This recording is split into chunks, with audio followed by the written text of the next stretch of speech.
those lucid dreams. Oh yeah. Wait, you gotta tell me what you did. I saw the world turning in my mind. Oh, yesterday you pulled the rug under my feet. Said I'm trying to wake me up. What if I'm making it all up? And you're bringing me higher and higher in every way. And all of my doubts, I can feel them, they're fading away. Oh, you're like a fantasy. I know this can't be real. I'm falling way down, all delusional. 'Cause you got me feeling like I'm lucid dreaming, got me flying high. 'Cause I can't believe that I get to have you close on an endless road. I'm levitating now. You're one of those lucid dreams. You're one of those lucid dreams. I walk within your maze. My head is dizzy like the purple haze. I don't know where we're going, but the clues that you are throwing are leading me back home to you. 'Cause you got me feeling like I'm lucid dreaming, got me flying. Yeah. 'Cause I can't believe that I get to have you close on an endless road. I'm levitating now. You're one of those lucid dreams. Oh yeah. You're one of those lucid dreams.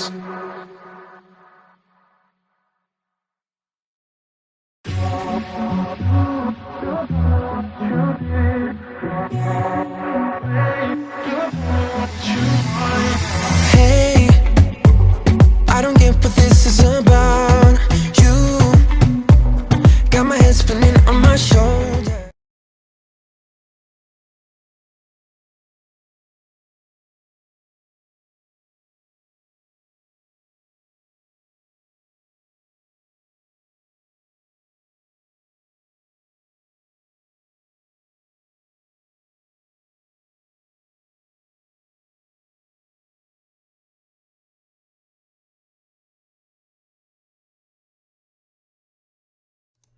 Hey guys, it's Roberto. Welcome to another YouTube live Q&A. I hope you guys can hear me now. Sorry about those technical difficulties. Working on it here and seeing what we can do about getting that sorted out. But anyway, really appreciate you guys tuning in here on a Saturday. We've got an interesting show today. Today, what I really want to talk about is I want to really get into some YouTube content strategy, some stuff for 2020. We're here in a new phase of YouTube. I want to tell you guys about my YouTube content strategy going forward for 2020. I want to show you guys a new set of keyword research tools. And I want to show you guys something with Tubebuddy, who is actually sponsoring our live stream. So thank you, Tubebuddy, for that. If you guys want to get the free version of Tubebuddy, you can get that in the link down below. You can also get the paid version with discount code Roberto's Buddy, and you'll get 20% off. So we've got a great Saturday show for you guys. Please make sure you're sharing out the stream in social media. I really do appreciate it when you guys do that for me. And yeah, I think this is going to be some solid information for you. We have a lot of content creators who even might be new here. If you're new and you actually haven't been on one of the live streams before, but you're part of the community, but you've never actually gotten to be on one of the live streams, go ahead and type new in the live chat below. And so I think I've got my other camera working here, and I think I've got the audio working. So let's actually switch over and boom. How do you guys like this? This is my cam link setup, and I'm using my Sony a6600. You guys still should be able to hear me. And yeah, I think this looks really good. I think it gives you a good sense of the aesthetic here. And so I really like this. I'm using the 24mm lens. So we've got a couple of new people here. We got Deo, we've got Lucy Ray. Lucy, you bought the Hustle Harder hoodie. I appreciate you that. We've got another hoodie here, actually, if you guys want to check out the merch, rblake.me/merch. We've also got the creator hoodie. So yeah, we've got new merch if you guys want to check out the merch store. I don't know if YouTube lets me. There's supposed to be this thing where you can actually pin your merch, but I don't think I have that feature to pin it to the top of the chat. So yeah, I'm just gonna type it here for you guys if you want to check out the merch. rblake.me/merch. If anybody wants to check that out, you don't have to. Just wanted to let you guys know there is new merch in the store. We designed that special, and we got some new stuff coming out too. I want to actually get like mugs going. I want to get on this mug life thing. But we've got some chats going. We have a lot of people here in the stream. I really appreciate you guys tuning in on your weekend. So let's go ahead and pop up the super chat here. Again, sponsored by our good friends over at Tubebuddy. We got Mike Phillips, somebody who's not new in the house. Let's see. We got semi-retired Bob, who says hashtag old. Appreciate you. We've got Harley Ortega, Hustle Gang, in the house. So yeah, I want to show you guys a couple of interesting things here. Many of you may not have seen something recently I'm doing over on my blog. So there's a couple of things I really want to show you guys. We're going to get into my content strategy, but you'll start to get a better idea of my overall content strategy for YouTube if you start actually looking into my YouTube income reports. So let's go ahead and move that over here on the screen. So over on robertoblake.com/blog, every single month I'm putting out a monthly YouTube income report, and this is for last month. This is for January of 2020. And so I break down some things that are going on with my channel, some lessons learned, what my priorities are going to be going forward. Let me see if I can make this a little bit larger for you. But I also break down a lot of information around my YouTube AdSense earnings. I use a few screenshots. I tell you about other ways that I'm earning revenue, because I don't just talk about my YouTube AdSense earnings here. I talk about the sales from the merchandise store and the revenue on that, because I want more of you to start taking advantage of things like Teespring and Redbubble, but especially Teespring, because if you get 10,000 subscribers, you get the YouTube merch shelf. This could definitely help you guys monetize. And so, like, we're going to talk about my YouTube content strategy for 2020, but it's not just about getting views. We're going to talk about my strategy for making content. We're going to talk about my strategy for growing my channel, and we're going to talk about my strategy for monetization. But I'm kind of skipping ahead here to some of my monetization strategy, because we actually get into the real numbers for my YouTube earnings income reports. And I'm going to link this in the description if I hadn't already. I'm just going to go ahead and try and do that for you guys and update that description. But I break down the different ways I make revenue, and I also talk about my affiliate earnings. The only thing I don't do is I don't break down how much each affiliate paid me, and I don't break down how much each sponsor paid me. I really just break down as much of the information as I can, while also, you know, respecting anything contractually that I need to do. And then I give you the combined overall total for the month. So if you guys want to see the YouTube income reports in detail, I'm just going to update the description here, and we're going to do that. In fact, actually, I'm going to update the description real quick, you guys. Just bear with me here while you guys discuss in the chat. But I want you guys to, you know, take a look at this. And did you guys really know and think that, like, my largest revenue stream was going to be affiliate marketing when it comes to my YouTube earnings? By the way, this is all separate from the coaching I do at Awesome Creator Academy. I just wanted this to be YouTube related income, and so I thought this was the best way to do it. But while I'm updating the description, go ahead and talk in the chat and let me know if you guys, what you guys would have assumed the largest revenue stream for the YouTube channel actually was.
All right, so I've updated that description. Let's see what you guys are saying over here in the chat. Let's bring back up the chat box here and see what you guys are saying. So you guys are saying you definitely thought it was affiliate marketing. I don't think too many people were shocked. I think a lot of people who are familiar with the channel actually knew. I would have thought affiliate links generated the most income. Yeah, they do. Affiliate links absolutely generate the most income. 100%. Yes, I did mention this in a video, but we also do have some new people here. And Strawberry Lowly assumed it was sponsorship and brand deals. Now, there are individual months where sponsorships and brand deals can bring in more than all of the other revenue streams combined, but that's an extreme situation. So that can happen. Oh, somebody's saying they think the cam died. Let me see what's going on. Hey, some of you were saying the cam died or the cam froze. I'm gonna check and see what's going on with that. Yeah, let me just check on that for technical reasons. I don't know why that would be the case, but sorry about that. As long as you guys could hear me, I think we were good to go. It's possible that camera, it's possible that particular camera died. So, I mean, the battery's not dead because it's using a battery that's plugged into the wall. So, it might just be like a USB connection thing. I'm going to see what I can do about fixing it. In fact, let's just try that now. Yeah, I'm going to see if just resetting it USB-wise does anything. Yeah, that's the one thing with when you use, like, I love the Elgato Cam Link stuff.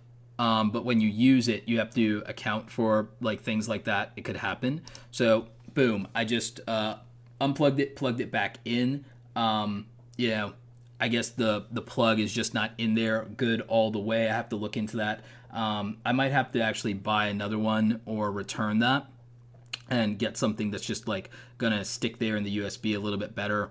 Or I might have to get like a hub for it to where it's not pulling on the cord so much. So, you know, but I prefer this mic because, one, it's a straight on shot, so that's a little bit better, and it's head height, so I like that. And I like the bokeh from the Good Lens. So it's the same issue with Cam Link. Like Mike Phillips is saying he's having the same issue.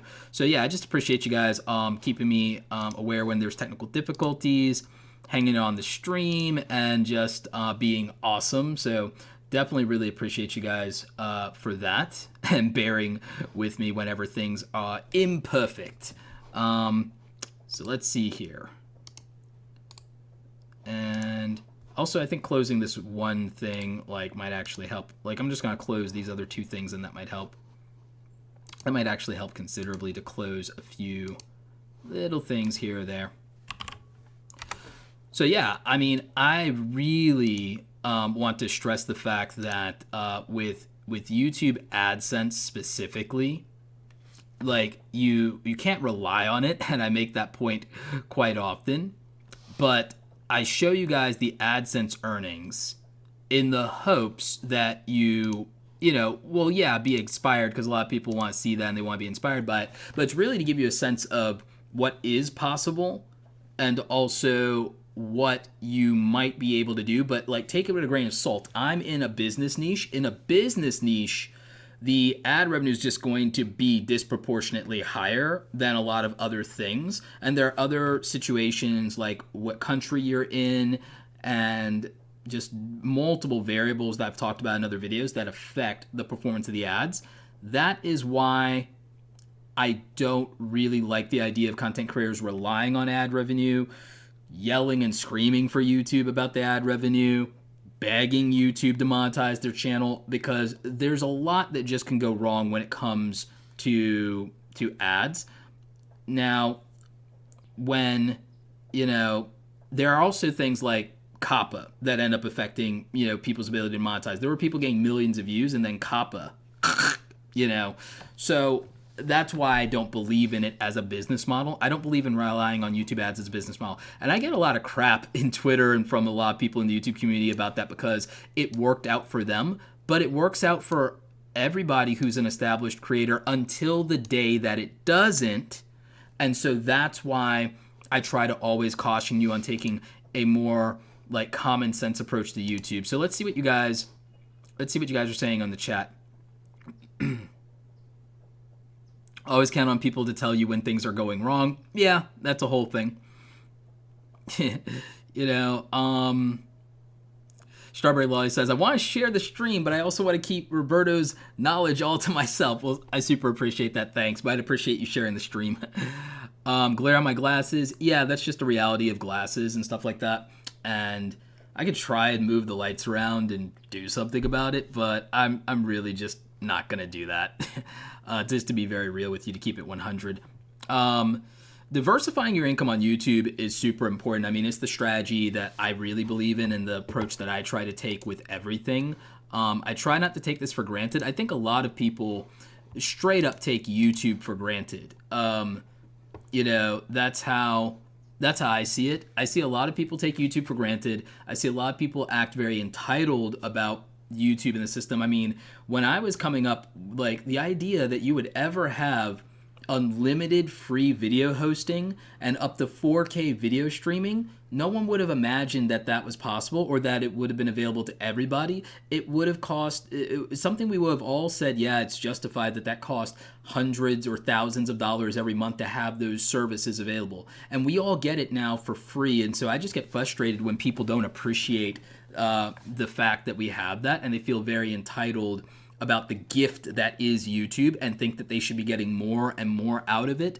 And I think we have to respect the fact that this is all a very privileged situation. It's not some right that we have, you know. It's a very privileged situation to be able to be a content creator and to be able to earn and monetize your creativity in ways that weren't available for people just a few years ago. Because just a few years ago, it was not something that anyone would have been able to say was an option. And I think today a lot of us don't appreciate that. If we talk to like our parents, our grandparents, or even our great-grands, and we complain to them that a free service is doing things we don't like, they would, you know, they'd cut a switch for us, right? They'd cut a switch, they'd pull that belt out real quick and say, what are you talking about, right? And then they'd start the back in my day, right? That's just real. That's just very real.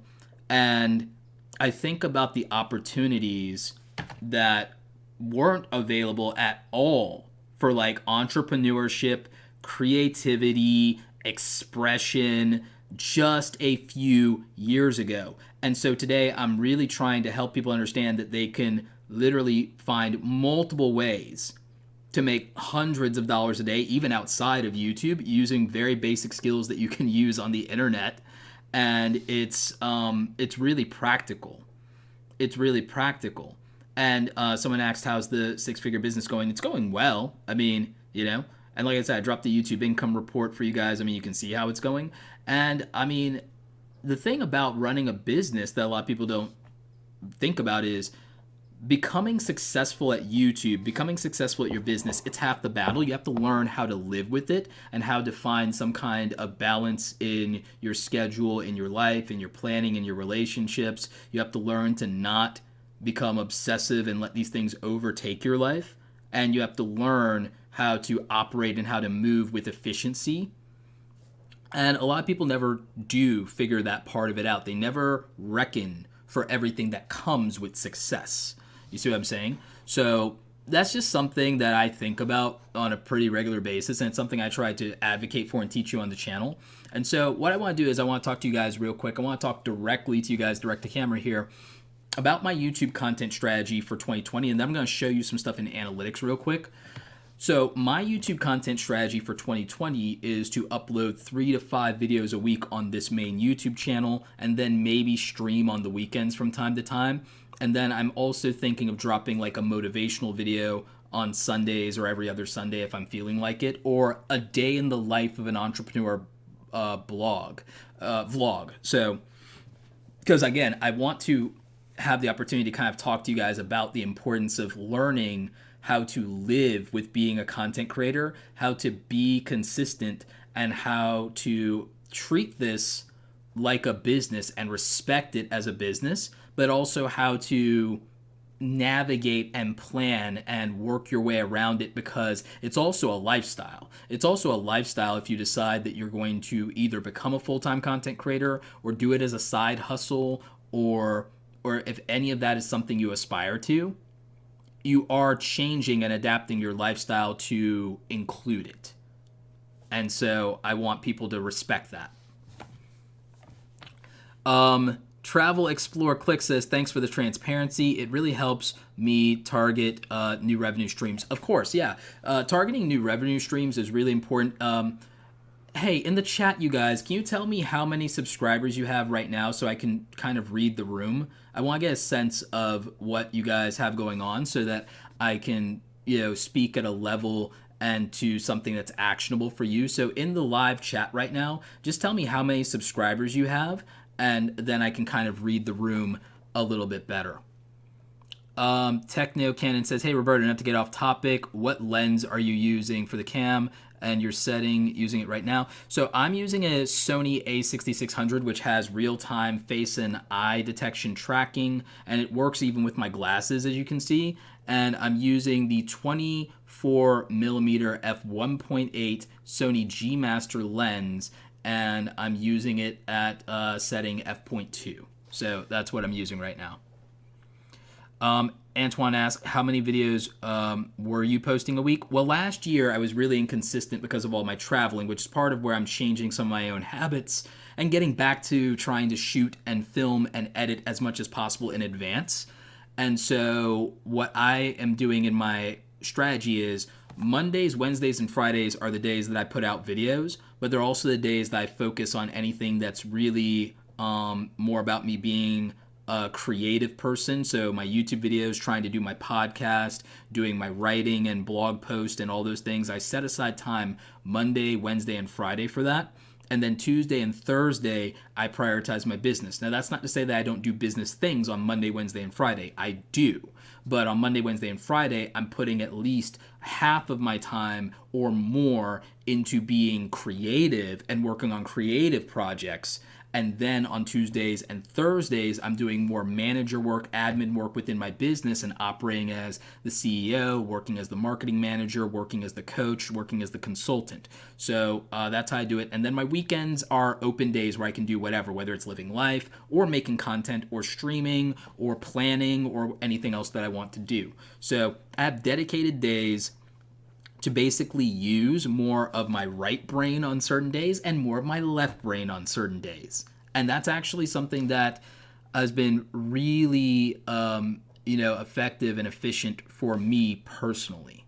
And so, yeah. So we got some interesting numbers here. We've got people with, 1,000 subscribers. We got a couple of people here with 1 million subscribers or more. So that's actually pretty dope. We got a couple of people that have some fairly larger channels. We've got Craig's Tech Talk with 58,000, Pipe Cleaner Crafts with 6 million. Thank you.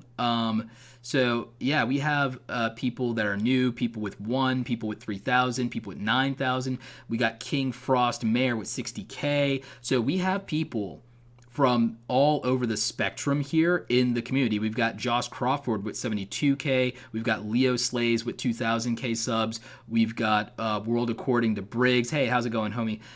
We've got Strawberry Lowly with 822 subs. So we really do have a diverse community here. We have a lot of people with different backgrounds that all want to learn and all want to grow their channels. We have, Finance Guru G with 24K subs here. We've got Shazza TV with 20K subs. We've got Motown Brown with 18 even, okay? So when we think about YouTube, regardless of what size of a content creator you are, regardless of who you are in the YouTube community, you have 3 really important things that you have to focus on. You have to focus on creating your content, you have to focus on growing your audience and community, and you have to focus on monetizing your content properly. So the way that I'm approaching making my content is I want to make more of it. And then I also want to make specific types of content.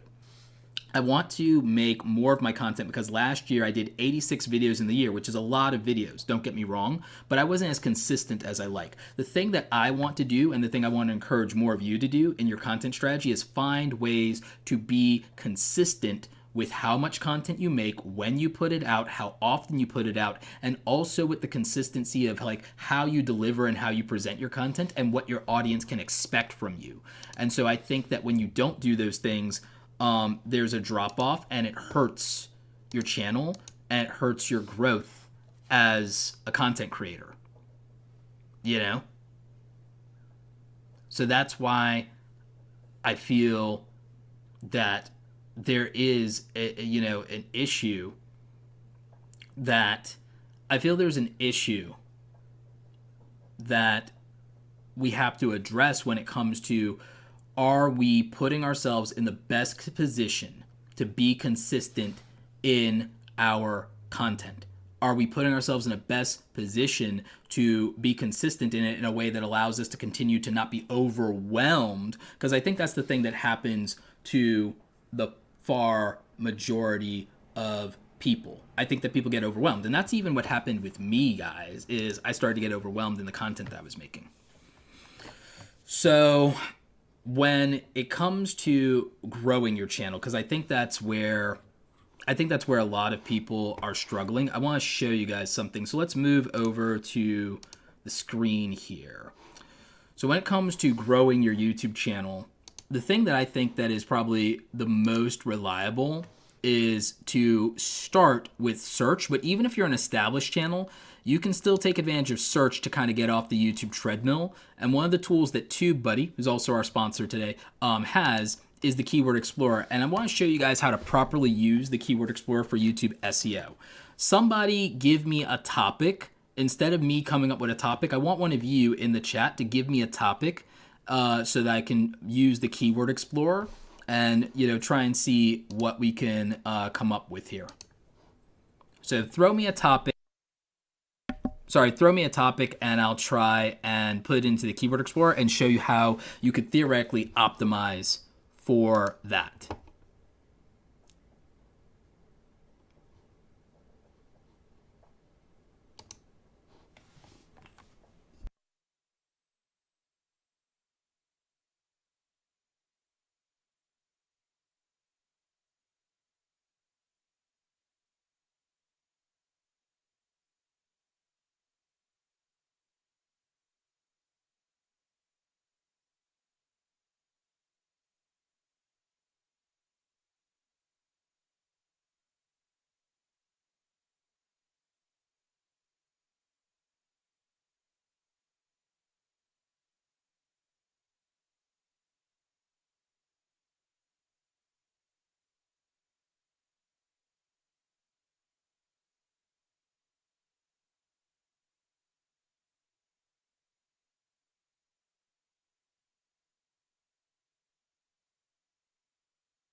All right, so looking at these, sorry guys, I'm just actually like kind of looking through these. I need to, no, you didn't lose me.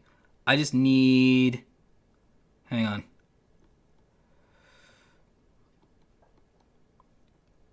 Hang on.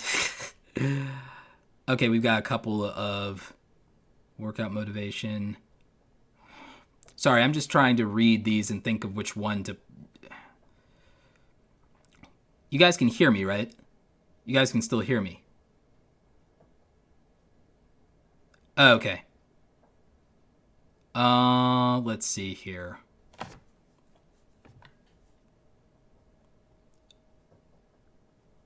What's like eBay sales? eBay sales, that sounds interesting, but that sounds very businessy. Minimalism. I like this one. Karen with minimalism. Okay, so if the topic is minimalism, I actually would start to think about who can we address with minimalism. So there are different ways to think about minimalism. So minimalism for students. let's do something that's not entrepreneurship, right? So it didn't give us a lot of results in terms of recommendations. Let's see what the actual results are, though, if we search to that. So all of a sudden, if we type in minimalism and we type in for students, because the problem that a lot of you has is you pick a topic and then you don't think about a specific person. I thought about students immediately because that's a large group of people, and that's also people who we can specifically identify. Not identifying an audience is a big problem. So immediately we get things like decluttering, and see, that's something that we can think of when we think of minimalism. We also see apartment tours, a minimalist approach to personal finance. You can't be a minimalist if, from Matt Diavella. How to be a minimalist in college, minimalism tips for college student. So the thing is, we're seeing that there are some views if we target students with minimalism, but we also now can say, okay, instead of the word minimalism, what if we focus on the word decluttering?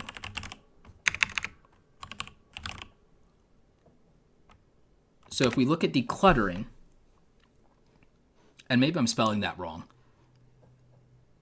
So if we look at decluttering, we get some good information from Tubebuddy, and we start to see that, there's some opportunities here, and we can look at the kind of results that people have here. So this is actually really good in the sense that we can kind of see what's ranking. And one of the other things that people don't take into consideration is that we're seeing the thumbnails that people have. So we're seeing what people responded to and how many views it got right here with Tubebuddy's Keyword Explorer tool. And we can look at how we might want to do a title, okay? So there's a lot here that is really interesting. So now I'm going to use another tool. I'm going to show you, this is literally a keyword research strategy. So now I'm going to go to Tubebuddy's SEO Studio. This is a new tool from Tubebuddy, right? So the word that I'm going to target now is I want to rank for decluttering. Decluttering, and I specifically want to rank for decluttering my dorm room. Okay, this is a very specific keyword that I want target, and so my title is now going to be decluttering my dorm room, and I'm going to go college minimalism.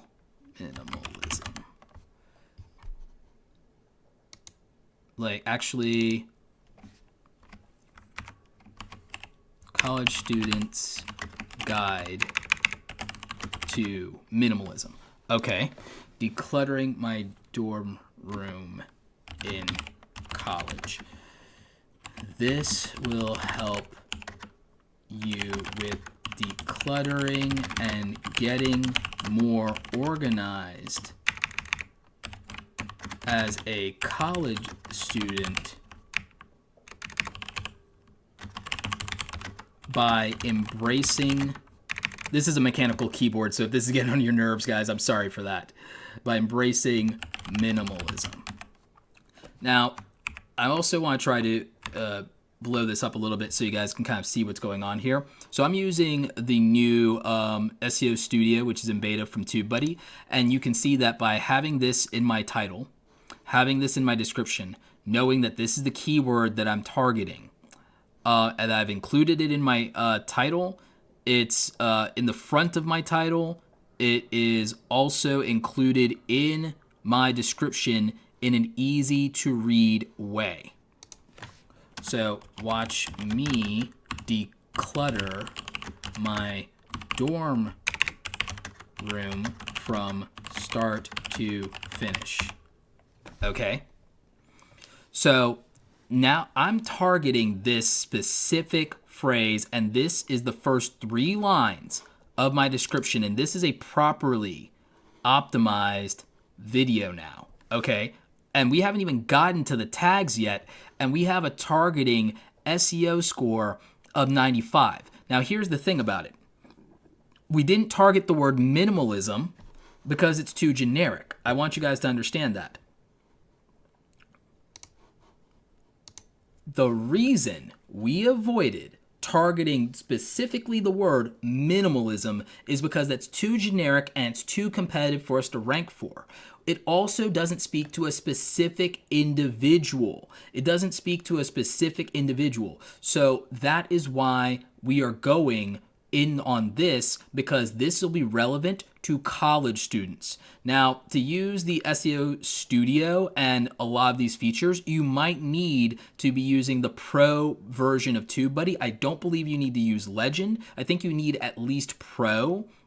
We'll take a little bit of a look at that later and just see which features come in each version, because I have Legend. I have the bigger plan, and I believe I got that before I ever became involved with them as an affiliate or a sponsor, because I've been using TubeBuddy for like 5 years. I've been working with them as an affiliate for like 4. So yeah, but the reason that we do it this way is we're targeting a specific individual. So let's get back to that process, because I want to show you the next steps. So the next steps here, after we've done our title, and this is not even a full description, but this is actually at least enough to get us somewhere. We can do better, because we honestly should have maybe even one more paragraph down here that makes sense to tell people what they're going to get, and then we can start doing affiliate links for all of our different tools for minimalism. And a link to our other videos on minimalism. In fact, watch this. What we would do is, like, after we do another paragraph, we'd go other videos on minimalism and decluttering. Okay, so look at that. We're using the exact word and phrasing again here somewhere in our description, and then we would have these other videos, and we'd have 10 tips for... We'd have like a video, because this would be our strategy. Our strategy would be, 10 tips for decluttering your home, tools for keeping organized and decluttering, how minimalism changed my life. And see, these would be the videos we'd want other people to watch. We'd want people to watch these other videos from us. So we'd probably link to those, and you can see how they're related. All right, so this would be your content strategy. And yeah, I do think this is kind of like SEO Yoast, but for YouTube. That's why I like TubeBuddy. And again, guys, link to TubeBuddy is in the description. You can get the free version, and if you want to upgrade, or if you want to buy it and get all the features, you can use discount code Roberto's Buddy. They'll get you 20% off. I'm going to make a dedicated video tutorial on this exact process. I'm probably going to use this exact example, honestly. But see, this would be a video that's not a business video like me. It's not a social media video. It's like, this is a video that a normal person might make. Decluttering my dorm room. So like, come clean with me, cleaning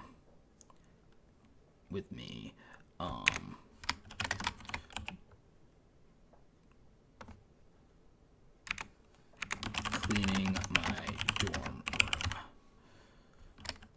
And so these would be like videos that we would make in a playlist on decluttering and minimalism if we're doing like a college student YouTube channel. And again, how to improve your SEO score. Include the target keyword in the title. Include 80% of your target keyword in the title. Include your target keyword in the first 60 characters of the title. Include your target keyword naturally in the title. Include your target keyword in the first 200 characters of the description. Include partial matches of your target keyword in the description. So we figured out all of this, and we did it naturally and organically, okay? The next thing is our tags, okay? So we're gonna obviously put the main tag that we're targeting in our title, and that's there. And again, we could use the keyword SEO tool to suggest things for us, but I actually can figure out these tags on my own, which will be, I'm going to use the general keyword decluttering. I'm going to use decluttering my room, because that's close to dorm room. It's just not being this specific. Cleaning my dorm room, which is the same thing as decluttering. Organizing and decluttering decluttering my dorm room, how to declutter and get organized, decluttering tips, minimalism. I'm going to use the generic T keyword here just for categorization. Just to categorize it, I'm going to use minimalism and decluttering. I usually don't use single word keywords, but I want to contextualize this for YouTube and for people. So I want to use the topic that people care about, which is this: getting more organized, becoming a minimalist, decluttering my home, decluttering your room,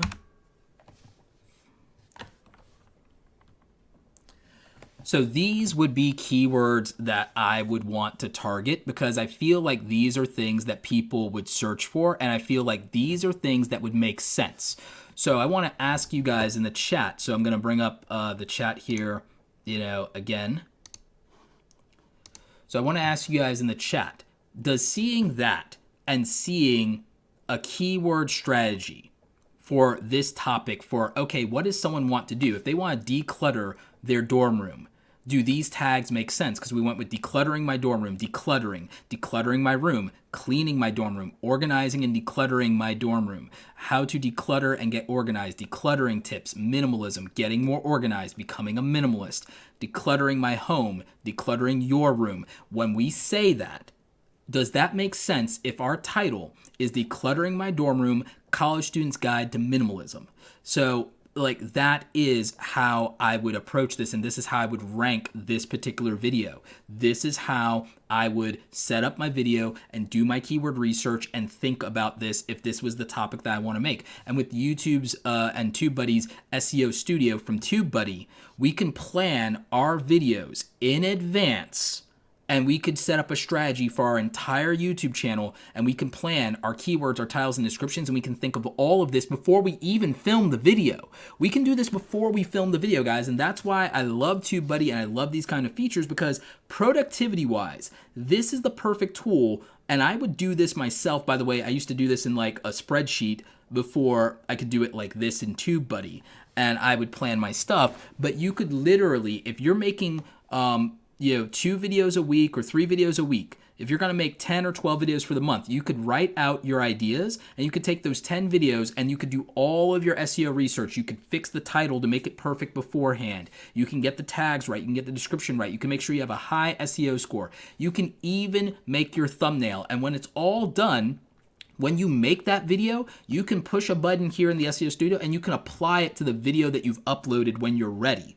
So you could plan your entire week or even your entire month of your YouTube content strategy in advance. And this is my approach to my YouTube strategy for the year 2020, is to be as thoughtful and organized as possible. So yes, you can have your keywords ready before uploading. You can have your title and your description and even your thumbnail all ready before you've even made the video. And this is why I love TubeBuddy so much. And this is why it's a practical tool. And this is why it can help you. So you can figure out what will rank with the Keyword Explorer. You can, again, you can use these features. And if you have a niche for your channel, which I highly encourage you guys to pursue a focused niche for your channel and specific topics, what I do is, and part of my strategy is, I track certain keywords. I have a bank of keywords that I want to be known for, and I'm going to show you guys this. So here's another strategy. I showed you how to handle an individual video. Let me show you how to think about your channel a little bit differently. Are you guys super interested in that? This is how we can handle our channel a little bit differently. These are keywords I want to target because I want people to associate Roberto Blake with being an authority on these specific things. Affiliate marketing, Amazon affiliate marketing, best video editing software, freelancer, how to become a freelancer, how to build a personal brand, how to find a niche, getting YouTube subscribers, 100, 1,000, 10,000, 100K, get more followers on Instagram, get more views on YouTube, get noticed on YouTube. how to start a YouTube channel, how to make $100 a day, how to make $100K a year, how to make money online, how to make passive income. I want people to believe that I'm an authority and credible for these different topics. And so I am targeting these keywords, and I'm making my content specifically so that I can have multiple videos that rank for these keywords. And so I run Tubebuddy's keyword report, and I look at some of my friends who are competitors in the space who are also making great content on those topics, and I see how my videos rank and how their videos rank. And my goal is to have as many of my videos rank for those topics as possible in the top results. I'd love to be in the top 10 or 20, but even up to the top 50 is good. And the thing is, I can rank not only in YouTube, but in Google search as well. And so that is my goal. Now, I do rank okay for a couple of videos on personal branding. I can do a little bit better. And who am I in competition with for that topic? Well, the people who are leaders for that topic are my friend Sonny Lenarduzzi and my mentor Gary Vaynerchuk. So if I want to make content, I have to make content that's on par with theirs and that the audience will respect when it comes to building a personal brand. So I have to do that. When it comes to getting 100 YouTube subscribers, again, I'm in competition with my friends Sunny and Sarah, even Sarah Dici. And so while I rank for that topic quite a bit, the top spot belongs to Sunny. And so I need to make more content that puts me in spots 2, 3, 4, and 5. So if at least I have volume authority if I can't be number one. But I really want that number one spot. Personal brand. Again, I'm competing specifically with that with my friend Sonny Lenarduzzi and my mentor Gary Vaynerchuk, and they are crushing it on the word personal brand. And so I might need to do more content like that, and I need it to perform. And so if I want to rank, that's what's going to happen. How to grow as a small YouTuber. I am killing it for that.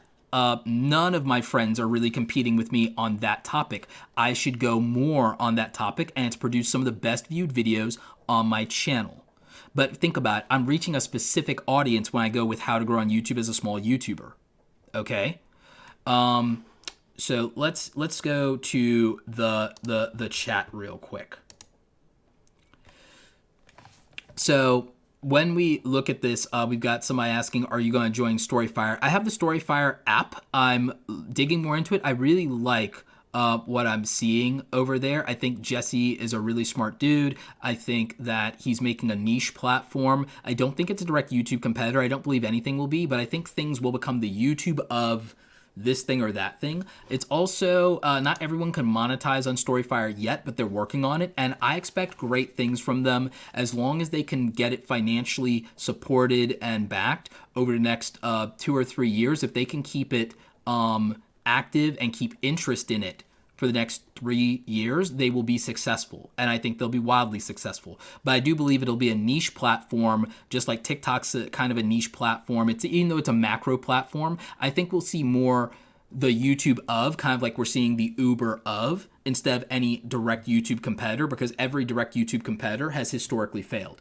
Every direct YouTube competitor has historically failed, and so I don't expect anyone to win on that. I expect people to make the YouTube of, just like people made the Uber of, all right? Josephine, hi, how are you doing? Will you be at VidSummit 2020? I will be at VidSummit 2020. We haven't, figured out what I'm speaking on, but I've been invited back, and so I'm really excited about that. I will also be at Video Marketing World. I will be at Podfest, and I will be at Grow with Video. I will be at People of Video, and I will be at Social Media Marketing World.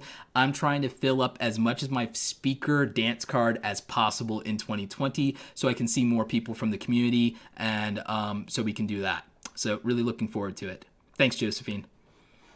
But yeah, so you guys, can you see why I believe in using these tools and specifically saying, here is a target audience. Here's someone trying to solve a specific problem. Let's make a video for that group, and let's make a video for similar groups of people so that we have a specific audience that will be loyal and will come back and will watch videos. And so how can we do that? So that's why I use Tubebuddy's ranking reports to see where I stand when it comes to that type of content. And I use the Keyword Explorer to do my research, and then I use the SEO Studio to do all of my prep work and to test out whether or not I've properly optimized the video. Okay, so we had, we're saying that the cam froze again. Let's switch to the other cam here. See, this is why a multicam setup is good. I wonder if it's that the cam link overheats or if it's just the USB being dumb. I think it's the USB being dumb, honestly. So sorry about that. Yep, it's the USB being dumb sometimes. That's just how it is.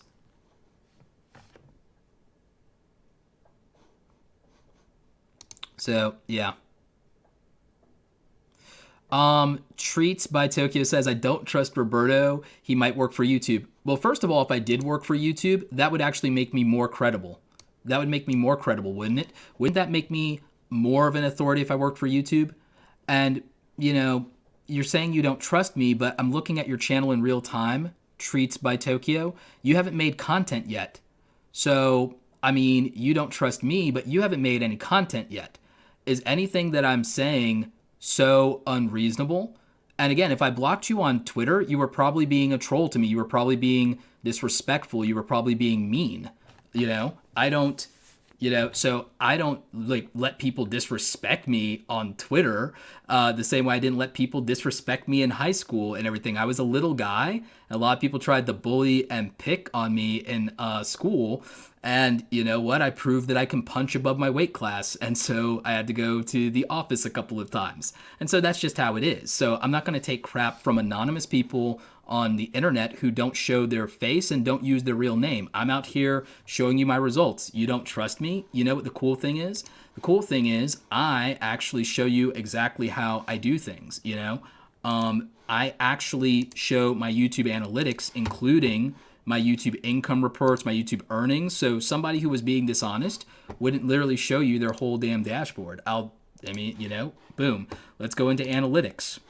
So in analytics, if we look at analytics for the last 28 days here, you can see the data. We've got some pretty clear data here. The Joe Rogan video is actually doing better than I anticipated, and it's getting more traction today. I actually would like to kind of show you guys some analytics on that, but we also don't have the, we don't have the average view duration accurately on that video yet. I think it's going to still take another couple of hours for that, but I'll try and show you some data on that if I can. The interesting thing about that video is that it, after the 24-hour mark is where it actually started doing better. You can actually see here in the graph that it actually started performing a little bit better over time than I thought it would, because it actually dipped and then it went back up. It, like, the initial view velocity was good, then it dipped and then it went back up. So that means that it's probably going to keep getting pushed. And the click-through rate, I had the hourlies on that, but now that it's been 24 hours, they kind of reduced that. So I just get to see it here in aggregate, and the click-through rate's going up on this video. So we don't have the full audience retention graph yet. It's saying the average is 4 minutes, but that might not be accurate because it still hasn't fully populated the data on that. We probably don't know the revenue, but we do know the CPM on that is going to be about $18, which is pretty good. So an $18 CPM is not bad. The channel average right now is, if we go back to, let's get back to the main analytics here. In the main analytics, the overall CPM for this month is about $22 and change. Well, for the last 28 days, not this month, but the last 28 days. So that's not bad at all. But yeah, so I mean, we've got some really good data here. Later, I'll show you some other ways to read some of the analytics. It's going to play into the content strategy that I'm actually talking about showing you guys. So yeah, so there's that.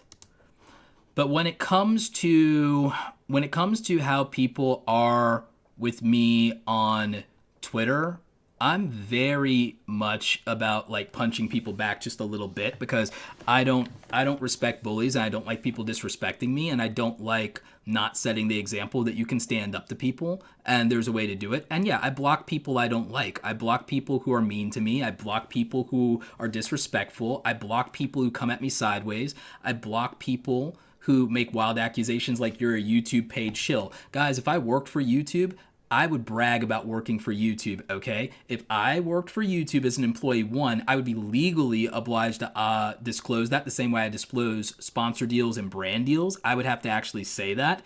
Number two, I live in Atlanta. Everybody knows I live in Atlanta. If I worked for YouTube, I would be in San Bruno, California, and my Instagram would be on fire.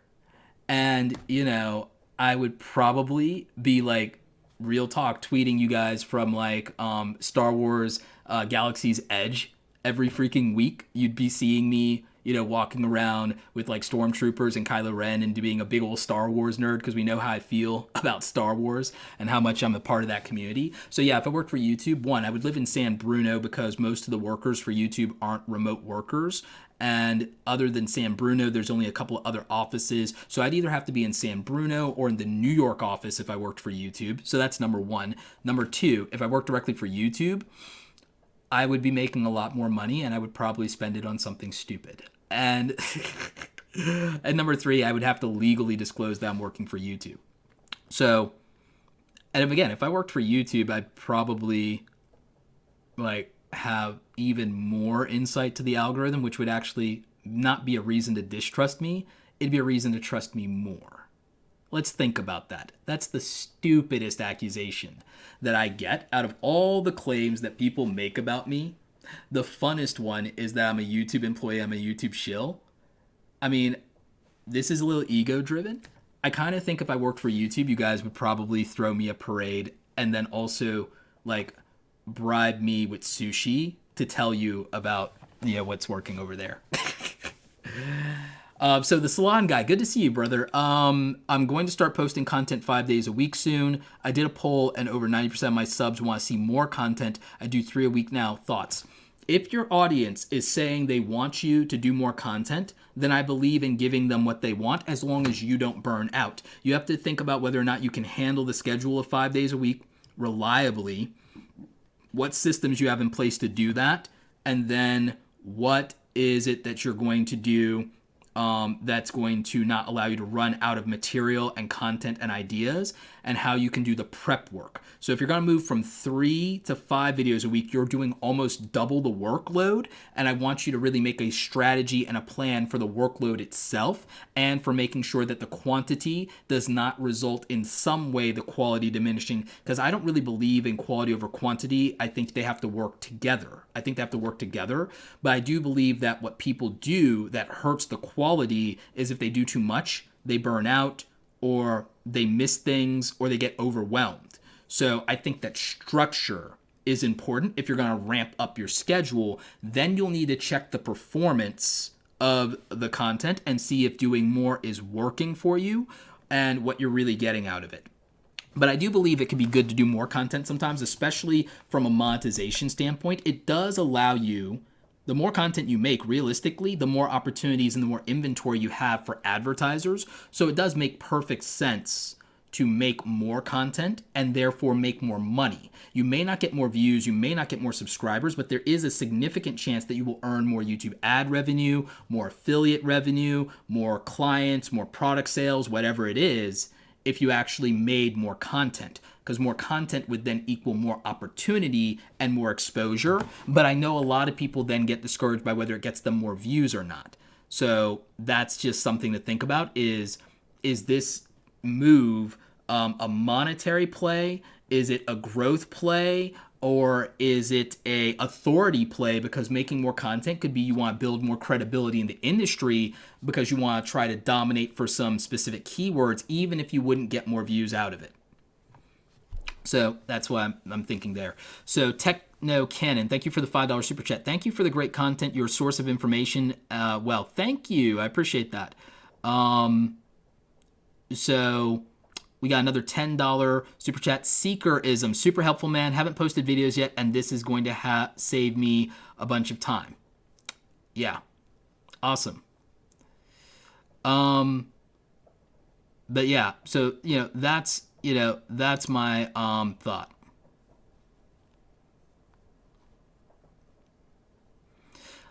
So someone was saying, and I believe it's I believe it was Tokyo Treats saying, I wasn't being a troll, I was giving constructive criticism. I'm going to teach you all what constructive criticism is. And by the way, I hope no one's blocked as a moderator. I hope no one's blocked Tokyo Troll. If you guys want to moderate his comments, I'm fine, but don't block him because I want to use this as a teachable moment. And I'm not calling him out, and don't send a hate his way, but I'm going to, well, my version of calling him out might be just like, you know, literally, quote unquote, like, I don't like the phrase putting someone in their place, but it may be appropriate here. So what I'm going to say is this. Here's what constructive criticism is, and here's what constructive criticism isn't. Constructive criticism, by its nature, when you dissect it, has two components, the constructive component and the criticism component. Most people say they're giving constructive criticism, but they're only giving criticism. And there are multiple qualifiers for criticism. So there can be logical criticism, there can be factual criticism, there can be positive criticism, there can be negative criticism, there can be destructive criticism, and so we have to parse this. Constructive criticism by its nature is predicated on the intent of being useful, helpful, and accurate to the subject matter.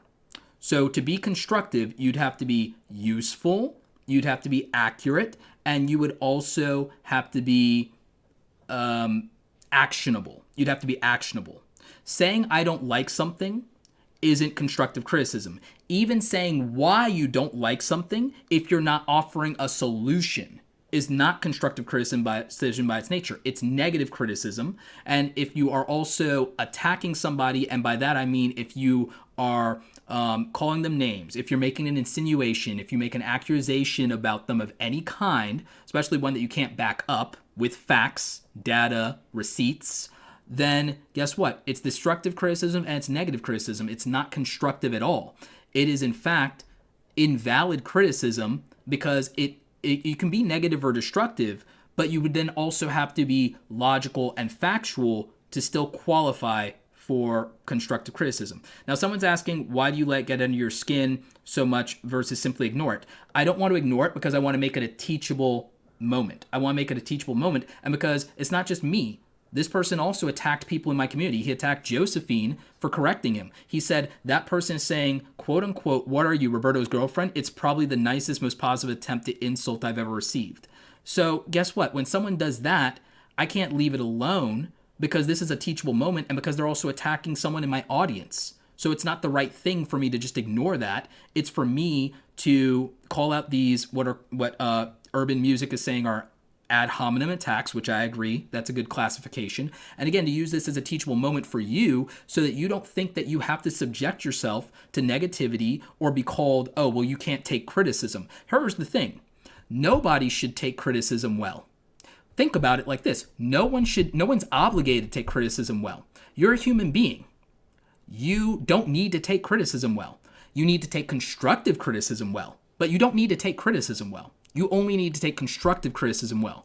But you have to be able to identify what constructive criticism is. And the culture of the internet is so toxic and is so egotistical that every jackhole on the internet with a Twitter account wants to up-jump their uneducated opinion to being an academic critique or of substance or of value. And I call BS. Quote me. Quote me. So when I say this, you need to understand that constructive criticism has a mandate and a classifier. And this is something you would learn if you go to, say, an art school or if you work in the industry. You would understand that constructive criticism has a specific mandate and has a qualifier. Everybody can't up-jump their opinion and call it constructive criticism. That is invalid and it's arrogant. And it also diminishes our ability to have true criticism of people when it is merited and when it is deserved, because it puts us in a position to be dismissive and to write it off. So for criticism to be valid and constructive, it has to be accurate and it has to be actionable. And to be accurate and actionable, first of all, it has to be factual. You cannot make criticisms and call it constructive criticism if first it's not factual. So it has to be based in proven and established facts. Then it has to be potentially logical criticism. So maybe you're not debating and saying someone isn't factual, but you could say that what they're doing isn't applicable or that it doesn't serve its intended purpose. You could say that, okay, I'm not debating your facts. I'm saying that it doesn't accomplish the thing that you want. And that would be a logical criticism because now we're attacking the function of the thing. So we either have to attack something based on its accuracy or its function to be critical of it in a meaningful way, Because to be constructive, we have to offer a solution to a problem. Okay? You can call out a problem, but you can't call that constructive criticism if you don't have an actionable solution that's also functional, because you can have an actionable solution, but it has to be workable for the person that you are talking to. So a factual solution would be, I could tell someone, well, maybe you need to increase your income. But it's not really that helpful if I don't work with what they have and say, increase your income by using this resource that you have readily available and this amount of time that you have readily available to do this specific thing. Because to just tell somebody who's struggling, well, increase your income, that's not that helpful. So that's not constructive input. It's not even criticism yet, but it's not constructive input to just say, well, increase your income. We have to give somebody something that they can work with and that's actionable and that is physically possible in the reality that they're dealing with. So that's what, to the point that Jobbles Coder is saying, yeah, it has to be something that is attainable. It has to be possible. It has to be attainable. And by the way, can you guys still hear me? Oh, we froze again. Can you guys still hear me? I know we froze. So I feel like the term constructive criticism is abused, and that's why I want to use this as a teachable moment. I don't want to belabor the fact beyond a certain point, but I want to bring it up because it's one of the most abused phrases in the culture of the internet and the culture of YouTube and for content creators. And so if you're being told, hey, I think that you should move the mic closer, or hey, can you adjust the audio because we can't hear you and it's distracting, or hey, like that would be constructive criticism or even constructive feedback or input because we can use that to better the results. So if we can't use information in a meaningful way to better results, we can't call it constructive criticism. And if it's not based in something factual that we can prove, and it's not based in something logical that we can apply or that we can talk about the function of, then we can't call it constructive criticism. And so that's an academic breakdown of it. But again, if you're going to use terms like constructive criticism, then I'm going to rip into it apart and I'm going to tear apart the reality of it. And I'm going to use it as a teachable moment. And so that's just kind of where we're at. Now, again, no one has to trust me, but I haven't given you a real reason to distrust my facts, nor have I given you a reason to distrust whether what I say is actionable or applicable.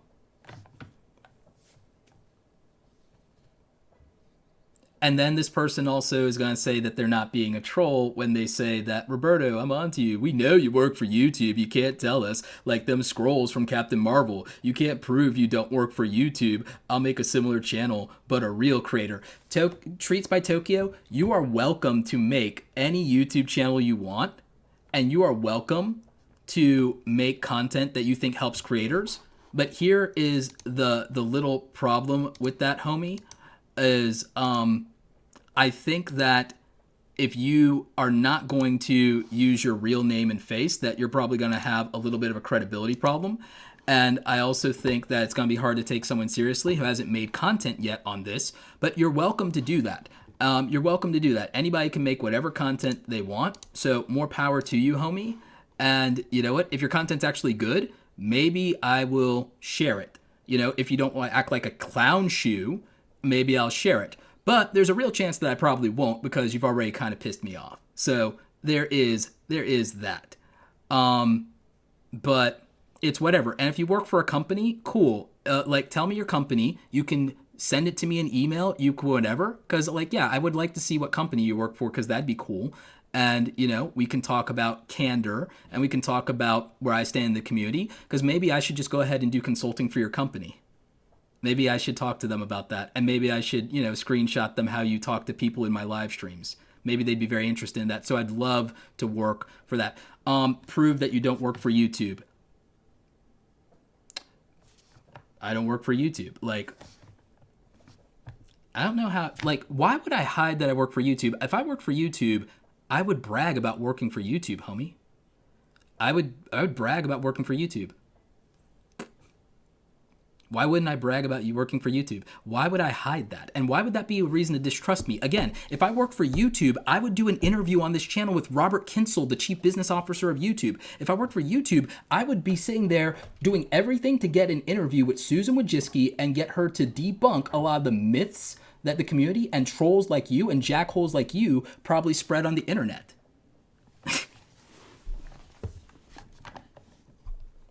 So, that's why I would, if I worked for YouTube, not only would I tell you, I would probably brag about it.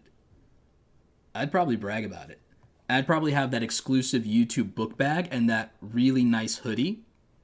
So why do I defend them that so much? I defend them because it's a free platform.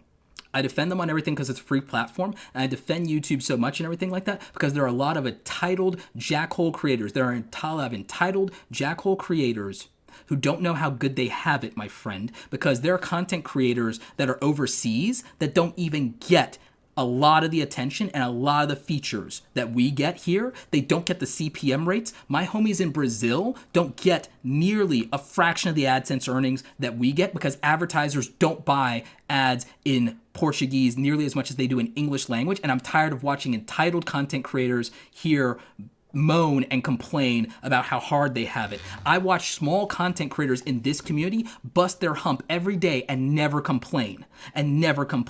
Also, YouTube built something that is impossible to build, and they have built something and they share revenue. They share revenue with creators, and there's almost no other platform that shares 55% of their revenue for creators.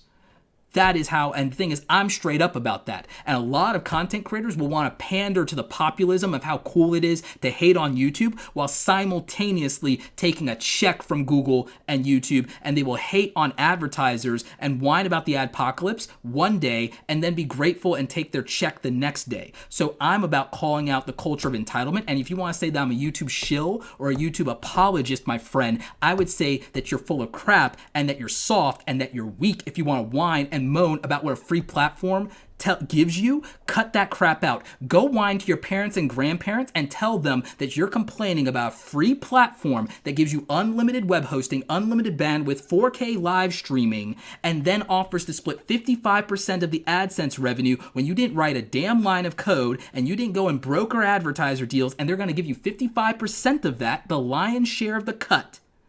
And they're not going to charge you any service fees. Go tell your grandpappy, go tell your grandmother that, go tell your dad that, and I will wait. I will hand them the tree branch for them to cut a switch. I will hand them my belt because it's really good, and I will let them task you behind the woodshed. Okay, homie? Okay, homie? I will literally love for you to sit there and tell somebody that we don't live in the greatest age of entrepreneurship, that we don't live in the greatest age of technology, that we don't live in the greatest age to be a creative person and to monetize your work. And how dare you complain about how good you have it for free, especially if you live in the first world. You could have rolled a 1 and been one of the 1.6 billion people living on $1 a day, or one of the 80% of people in this world living on less than $10 a day, and you are literally going to whine and complain and moan about what a free platform does for you. You can get out of here with that. And that's for anybody. If anybody thinks that I'm belittling them, mocking them, disrespecting them, we can have a difference of opinion on that.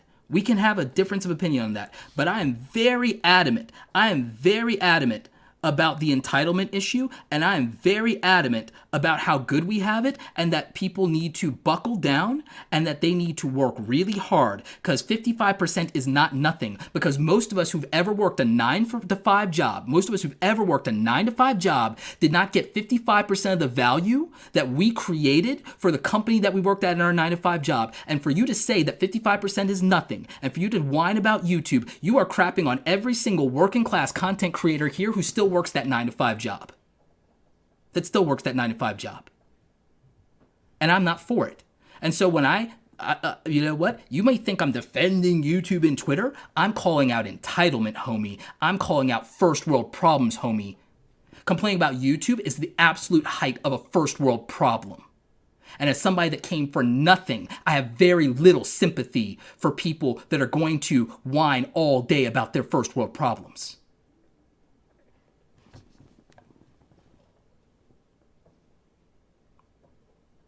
So there's that.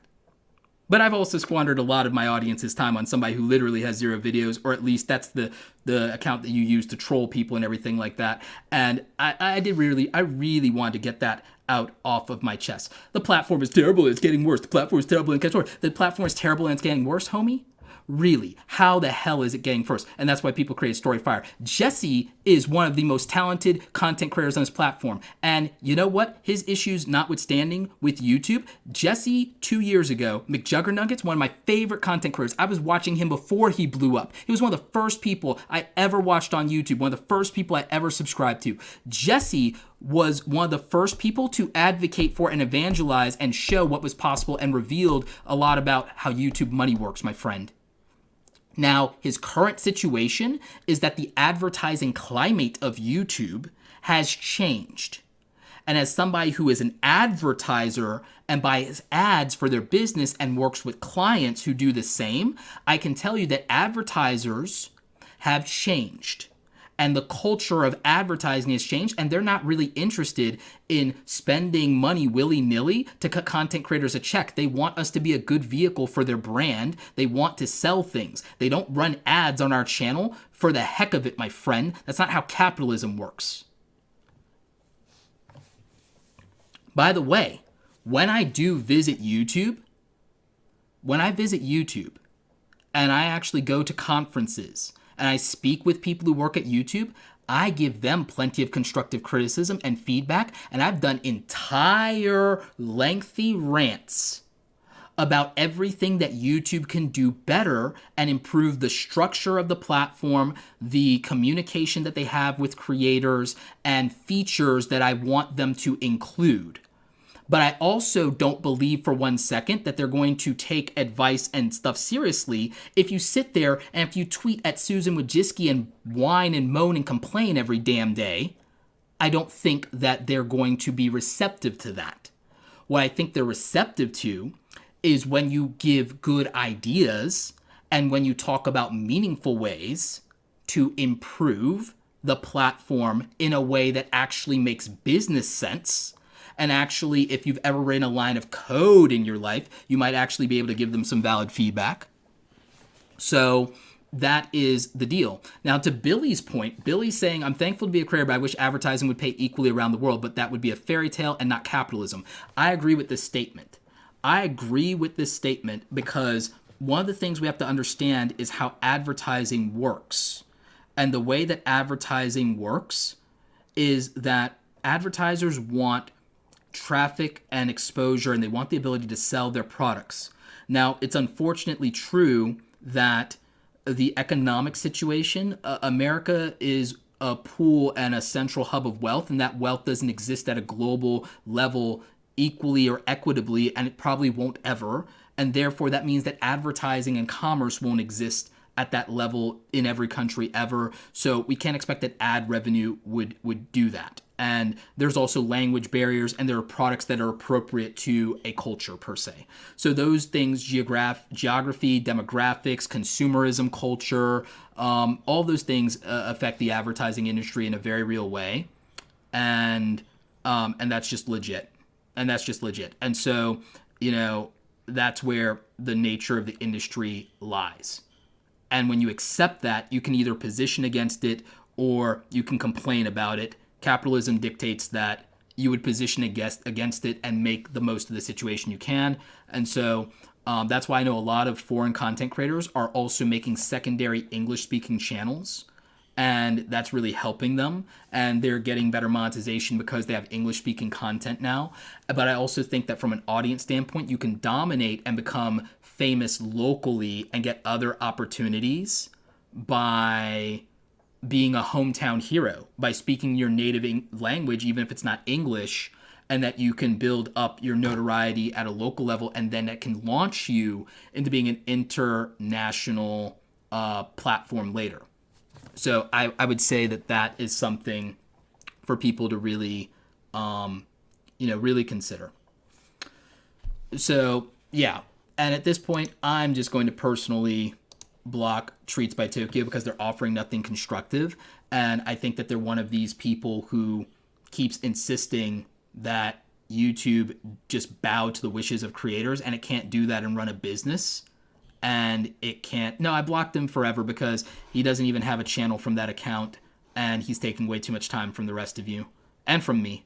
And so I want to just kind of move on. But I do have another point to make on that.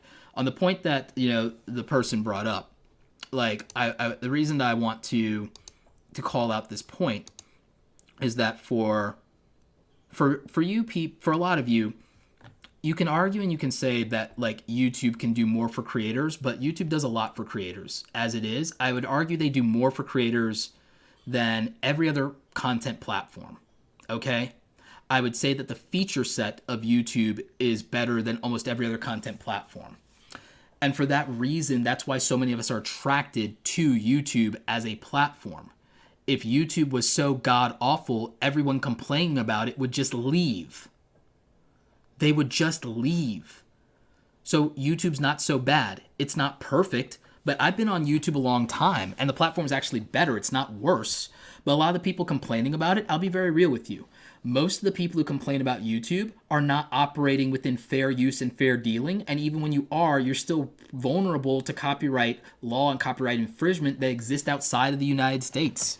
The anime community, a community I'm very passionate about. I'm a big fan of the anime community. We have a lot of people who are fans and friends of the channel, and even clients of mine there in the anime community. They constantly worry because they know that the properties that they're covering, the IPs that they're covering, are Japanese IPs that are licensed here in the US, but they know that the licensing is vulnerable, though, because the Japanese culture and Asian culture is much more conservative and traditional than we are. And when it comes to copyright, they don't really believe in fair use and fair dealing. Like, again, so in the anime community, there are entire, like, channels that have been decimated because that culture doesn't believe in fair use the way we do. And so when you do copyright material, you're taking a massive risk, and that's just the way it is. And when you are doing edgy or provocative content, you have to ask yourself, does this make me a good vehicle for every brand in, like, middle America? Like, if you really think about it, if you're doing content that's objectionable, are you a good vehicle for every advertiser? And the answer is no. And so you have to legitimately accept that demonetization might be valid. It's inconvenient, it's discouraging, it might feel hurtful, it might feel like a rejection, but it's not personal, it is business. You have to ask yourself, is my brand and the content that I've made a good vehicle for companies to sell their product? And is a good vehicle for every company to sell their product? And realistically, the answer probably is no. And that's okay, because, you can't monetize every type of thing equally well. Even I can't monetize everything equally well. There's types of content that will not get good ad revenue on this channel. There's types of content that won't get good views on this channel. Motown says, off subject, but I have to ask, top 3 anime, Fullmetal Alchemist Brotherhood, anything from the Fate franchise that was animated by Ufotable, and because it makes me cry to watch it sometimes, I would say Air the movie. Air the movie and Air the TV series. But that's an old one done by Key Animation. So those are my 3 top animes. Alternatively, just for fun, you could say Dragon Ball Z, Outlaw Star, and Cowboy Bebop. Charlie asks, Roberto, have you ever seen the YouTube trending page? They do not care about creators. I've met YouTube employees, and I don't stand by the idea that they don't care about creators, and the trending page is irrelevant to YouTube. And I've had friends who've had their stuff on the trending page and actually killed their videos. Like, my friend had a video go to the trending page and actually killed his video, and he was making good ad revenue on this video. So I don't think the trending page actually helps you, and I don't really use the trending page, and I don't really care about it. And a lot of creators I know actually don't want to be on the trending page, because when your content goes to a broader audience, it also could go to an irrelevant audience. It can go to an irrelevant audience. And if it goes to an irrelevant audience, then the click-through rate goes down. The click-through rate and the watch time goes down. The video doesn't perform, and that hurts you. So I would not worry about the trending page. I've never been on the trending page, and I don't care to be. I actually don't want to be on the trending page. And again, people think about it for clout, but my friend actually, he's a tech channel, and he said that it actually hurt his video. And so I've talked to other industry people about that, and people who monitor multiple channels. We have a case study that we're working on with Tubebuddy, and I don't think that you guys really should be as concerned about the trending page. That's just part of this YouTube culture, and the YouTube culture wants to insist and wants to say that YouTube doesn't care about creators because it's not doing what they want. I do think of that as a temper tantrum. I think of that as a temper tantrum. This isn't high school.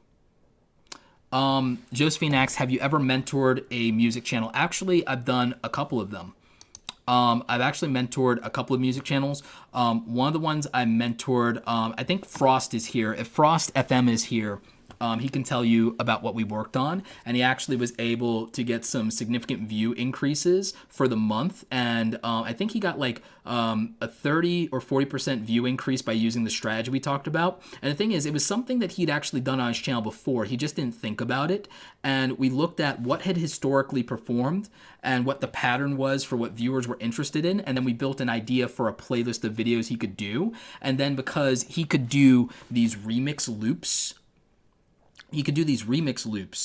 of very popular game boss battle music, and he's really good. He's very talented. We decided that if he focuses on, Undertale. If he focuses on Undertale, then he will get more views. Charlie Hunt says, creators made the platform big. If they leave YouTube, they won't leave YouTube. They won't leave YouTube. The trending page is dictated by the viewers. I want to explain, all right, since Charlie wants to make a point, I'm going to use this as yet another teachable moment, because people like to get up in their feelings and say YouTube was made by creators. Creators didn't code the platform, my friend. Like, here's the thing. Let's look at the trending page. I'm going to explain something to you. The same way that Mr. Beast is a household name. I'm going to explain something to you. Do you know what dominates the trending page? Music videos. Do you know what has dominated YouTube for its entire lifetime? Do you realize what the biggest watched videos of all time on the entire platform are? It's not homegrown content creators, my homie. It is music videos. Why is it music videos? Because music goes international, and you don't have to speak English to enjoy music from the United States of America. You don't have to speak Korean to enjoy Psy and Gangnam Style or K-pop.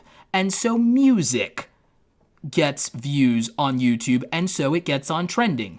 And guess what else gets on trending? Here's a content creator, by the way, Whistling Diesel, mudding trucks, love it. But music. This TV show, TLC. TLC is an established brand, and it's a household name. Have more people in their lifetime watched TLC at some point in their lifetime, or homegrown content creators? Probably TLC, my homie. Okay. Here's Dope or Nope. Those are homegrown YouTubers. Lil Nas. Who have people heard of more? You think people have heard of Lil Nas more, or YouTube content creators that are homegrown more, my homie? All right. Meek Mill. All right. I bet you Meek Mill probably has more people and is a household name more than a homegrown content creator is. You know? Oh, The return of the Pussycat Dolls. Why am I not surprised that that's on trending? Oh, here's Lily Pons, famous Viner, who's had some controversy. Here's Justin Bieber, the owner of the most hated video on YouTube. By the way, originally a homegrown content creator, discovered on this platform by Sean P. Diddy Combs, and then given an opportunity. Let's make it clear. YouTube is not made for content creators, okay? Anyone who says that is delusional. YouTube is made for the average consumer. YouTube is nothing without content creators? No. YouTube's nothing without viewers, homie. Viewers come first. Viewers come first. And then as for the advertisers, well, they pay the bills. So you'll excuse me of people who pay the bills, get some preference or some input, versus people who are allowed to host content for free, whether it's monetized or not, considering that 80% of all the content on the entire damn platform doesn't generate ad revenue.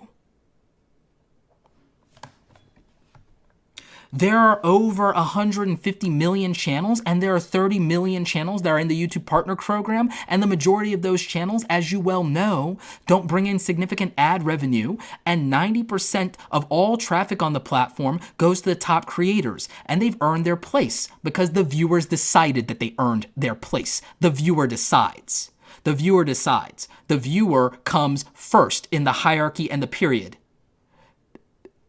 So viewers come first, end of story, period, period, period, period. Viewers come first. And guess what? Because the viewers are there, that brings us there as creators because we want to harness that attention, and it brings advertisers there. You could make the argument that you want creators to be equal to advertisers. You can make that argument. I think it's a bad argument to make because we are the talent, and therefore we and YouTube are splitting the money because they are the venue. If we are the talent and YouTube is the venue, then the patron comes first because they're putting in the money, the capital. That is how capitalism works. YouTube isn't socialist, my friend. It's not communist. It's not egalitarian. It's a meritocracy built in capitalism. No, to say viewers are nothing without creators is to disrespect the audience. To say viewers are nothing without creators is to disrespect the audience. So you can't say that. Like, you cannot say that viewers are nothing without the audience.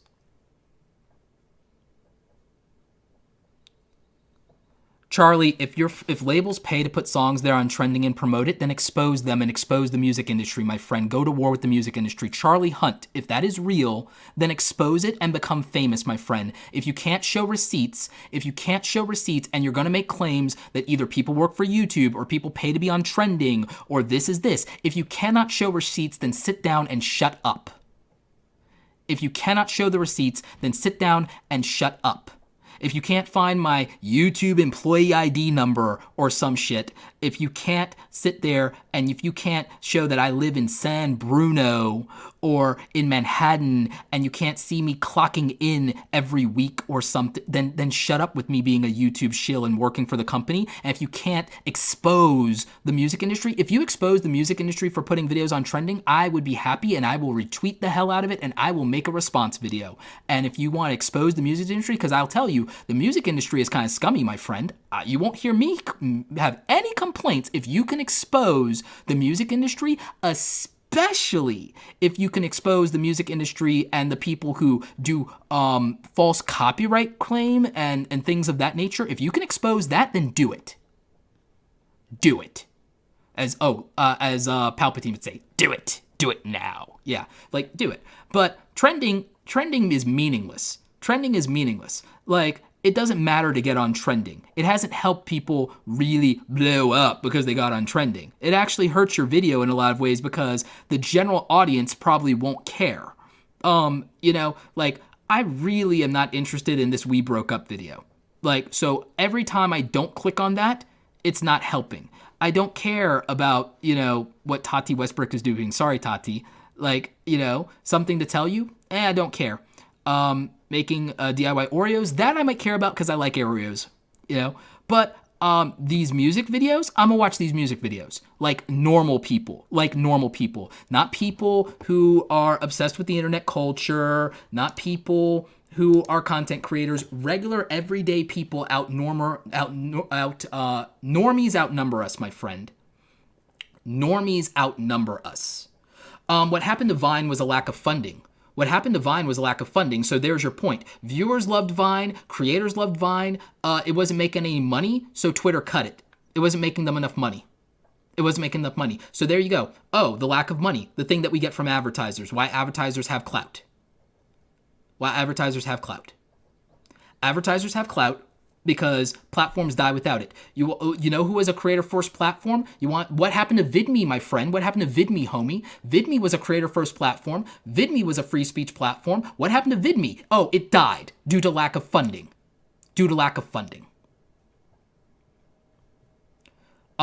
King Bach and all of them left because Vine was shutting down, and Vine was shutting down due to lack of funding, and Vine gave them a heads up. So get your history and get your story right. The top creators went from Vine, and where did they go? YouTube, the platform you think is so horrible.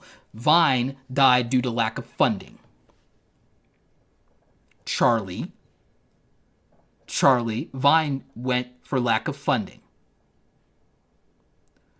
And you know what? Maybe I'll just do an interview with Jerome Jarre, and he'll tell you why Vine really shut down, and then you can sit down and shut up. Maybe I'll just go to New York and hit up Jerome Jarre. How about that? And then I can come back to the internet and punch you in the throat through the screen. So maybe I'll just talk to Jerome Jarre about it. How about that? Vine died to lack of funding. VidMe died to lack of funding. Vessel threw money at content creators and couldn't get them to leave YouTube and put it first. Every direct YouTube competitor dies. Yeah, I'm done with that rant.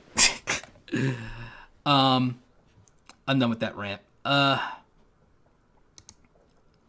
I'm done with that guy. I just blocked him. And we're gonna make some new mods. How about that? We're gonna make some new mods. There we go. Bobby Driver, you can ask me anything you want, and I will be cordial about it. I'm like a business dude. I'm like a very no nonsense business guy, guys. I'm very aggressive about it with these people. I'm very aggressive with these people. And here's the reason why. I'm aggressive about these people because I have no patience for the whiners and the complainers when there are a lot of you that are working hard and you never complain.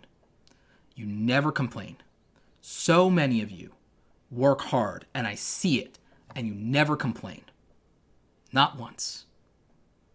And so I have tremendous respect for you and tremendous disrespect and contempt for the people who whine and moan and tweet Susan every day. I have nothing but contempt for people who don't realize that the platform doesn't have to be perfect, but it cannot put creators first at the expense of viewers, and it makes no financial sense for a business to put the 80-90% of people who don't bring in revenue above the advertiser. It would not run the company, and then the opportunity for everyone to have free video hosting would go away if it can't be funded properly. And that's how business works, and anyone who's run a small business knows that. And I've run a small business, and so I defend YouTube from the perspective of a business person to say that serving 2 billion people is freaking hard, okay? Serving 2 billion people as viewers, and then the top advertisers in the world, and then 150 million content creators. It's an impossible logistic task that I can't imagine doing, let alone with a staff of 5,000 employees. And so I know what it's like to be an overworked employee. And so, yeah, I feel bad for the people at YouTube taking crap from creators all damn day. I do. I have friends who work at call centers.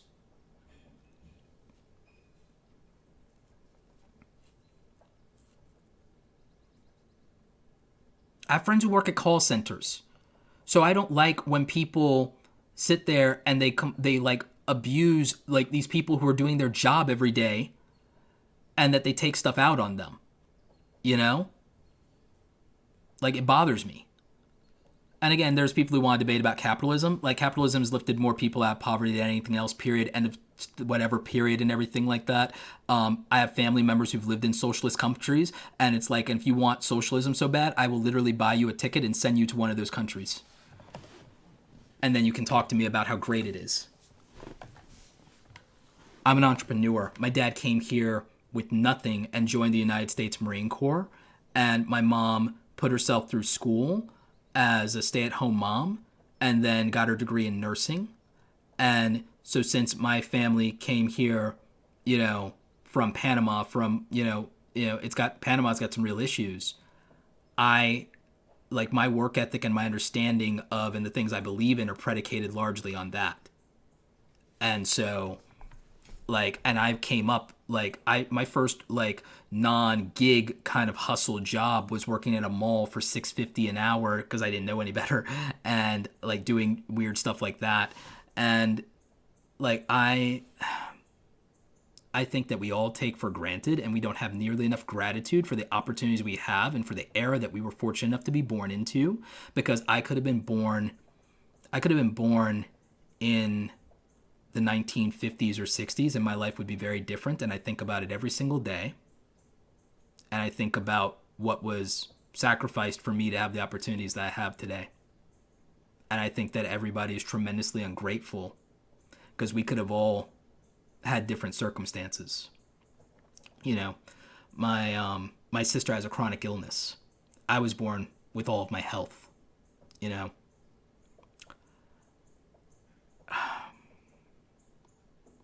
There are people who don't have it nearly as good as us. They don't. You know, they just don't.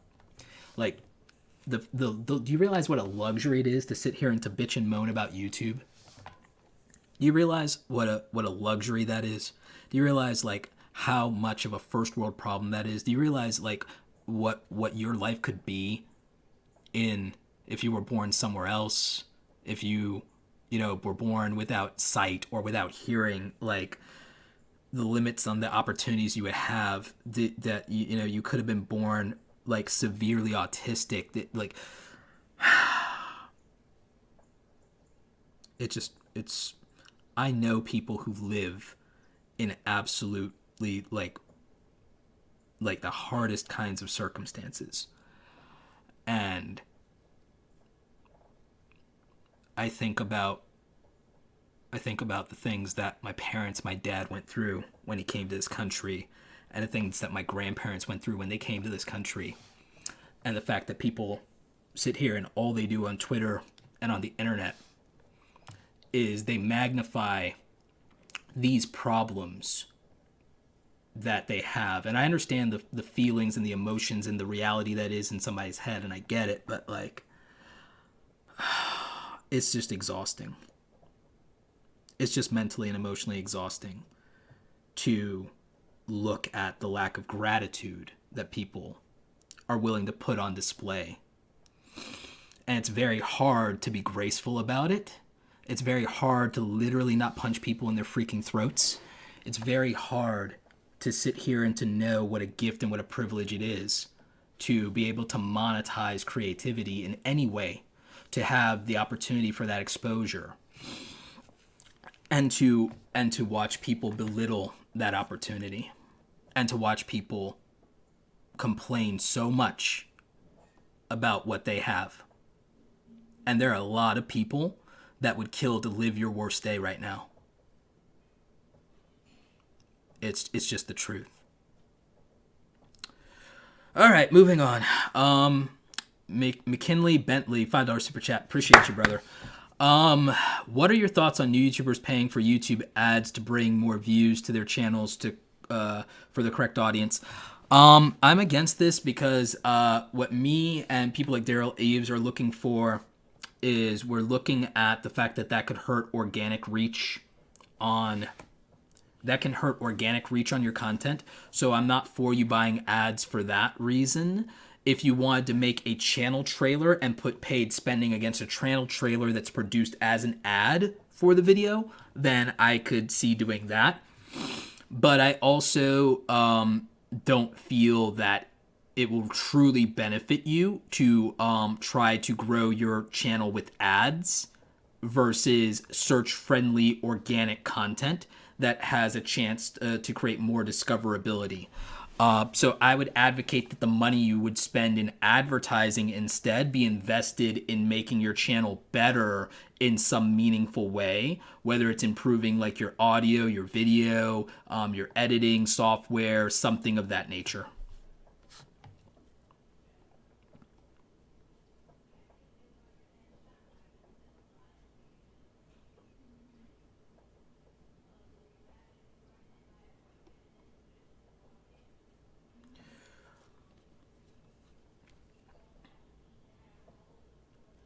Naughty Printmaker says, Roberto, I feel a lot of people who complain that YouTube doesn't care about creators are the same people you were talking about in a recent video when you said people think they're entitled to an audience.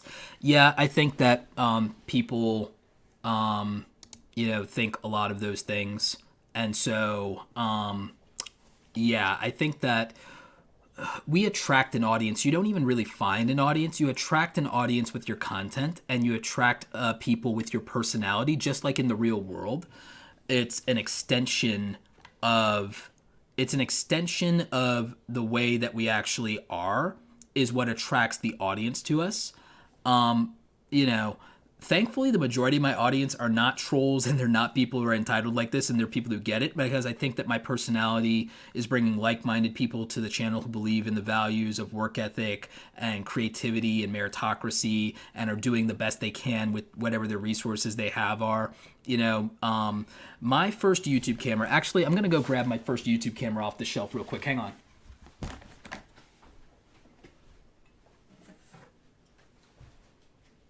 So,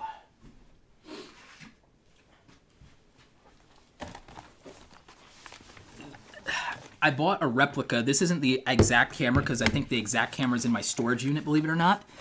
This is a replica. And it works. It's functional. It's like it's real. I just haven't charged it. But like this Sony HD Webby is the first camera that I actually used to make YouTube content when I first posted in 2009, and I like posted 4 videos and then never uploaded for like years. But this was like the first camera, and this was like $200. Okay, so not a lot of money. It doesn't even have a microphone input. This is the first camera that I ever used to be a YouTube content creator. It had a flip out screen, and this had just gotten 1080. 1080 was new for the internet back then, so I was really excited about that. And it's actually, I did my first YouTube and my second YouTube video were about this camera and about the quality and about using it for online video. So my first videos were actually tech videos. My first videos were tech videos, and it was about camera gear. And a lot of my content ended up being about camera gear in the early days because as a freelance photographer, videographer, video edited, like that was the thing that I was super into, right?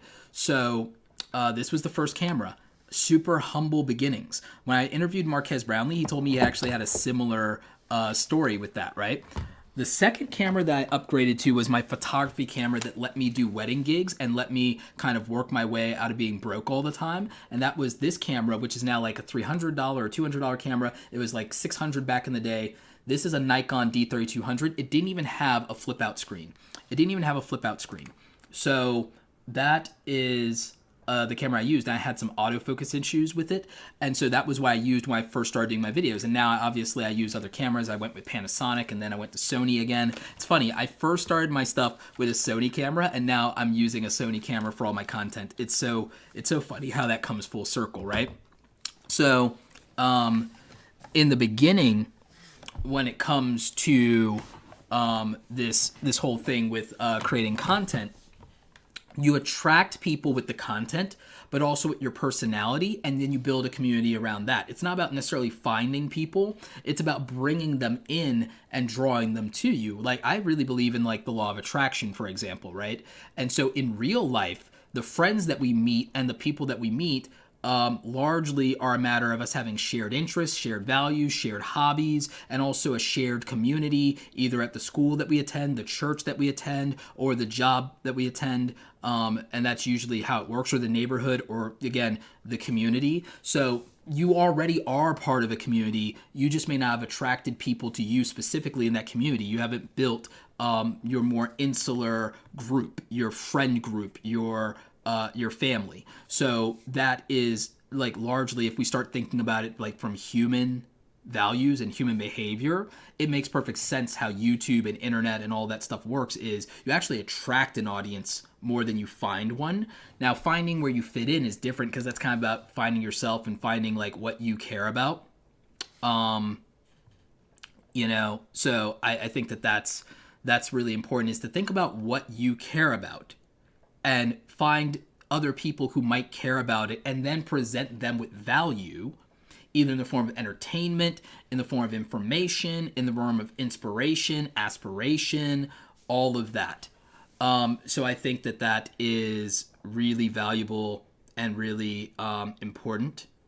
And so, that kind of like, that takes me back, to think about those first videos that I made and how not good they were. That takes me back. I think that no one is entitled to an audience. We have to earn that privilege of having an audience. And we earn the privilege of having an audience the same way we earn anything else. We create value. That's what we do. So we have to create value. In fact, the barrier to views, my friends, is actually not even quality or quantity. That's actually taken out of context. The barrier to views on YouTube is actually the value that people want. And so that is, something you need to really think about, is like, what is the value that you are delivering on for people as a whole, as a whole. And that's going to dictate a lot. So we have a super chat. Excel on fire. No questions, just support. I really appreciate that. Motown Brown. Roberto, hope you can answer this shortly. I have a sound bite I want to use for my videos, but it comes from an album owned by Sony. There is no music. It's just a clip of someone speaking. Can I use it? So Sony Music Group and Universal Music Group are probably the biggest people when it comes to copyright takedowns and to copyright claims.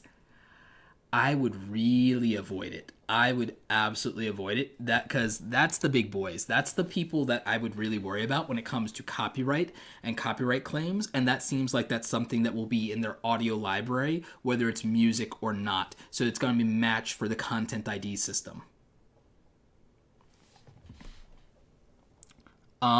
Someone's saying, I watched your old videos. They remind me to keep practicing and creating. Thank you for not deleting them. Yeah, I did that. A lot of people are embarrassed by their old videos, and a lot of people make themselves look like an overnight success and all this stuff because they delete their old videos and they don't show those humble beginnings.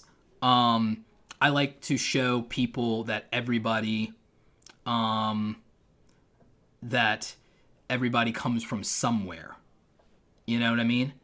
Like, you have to realize that everybody comes from somewhere. Like, everybody's a nobody until they're not, right? Like, and then let's bring this back around to the thing I really wanted to talk about today. I really wanted to talk about content strategy today and how to grow a channel, and we got derailed, and that's my fault.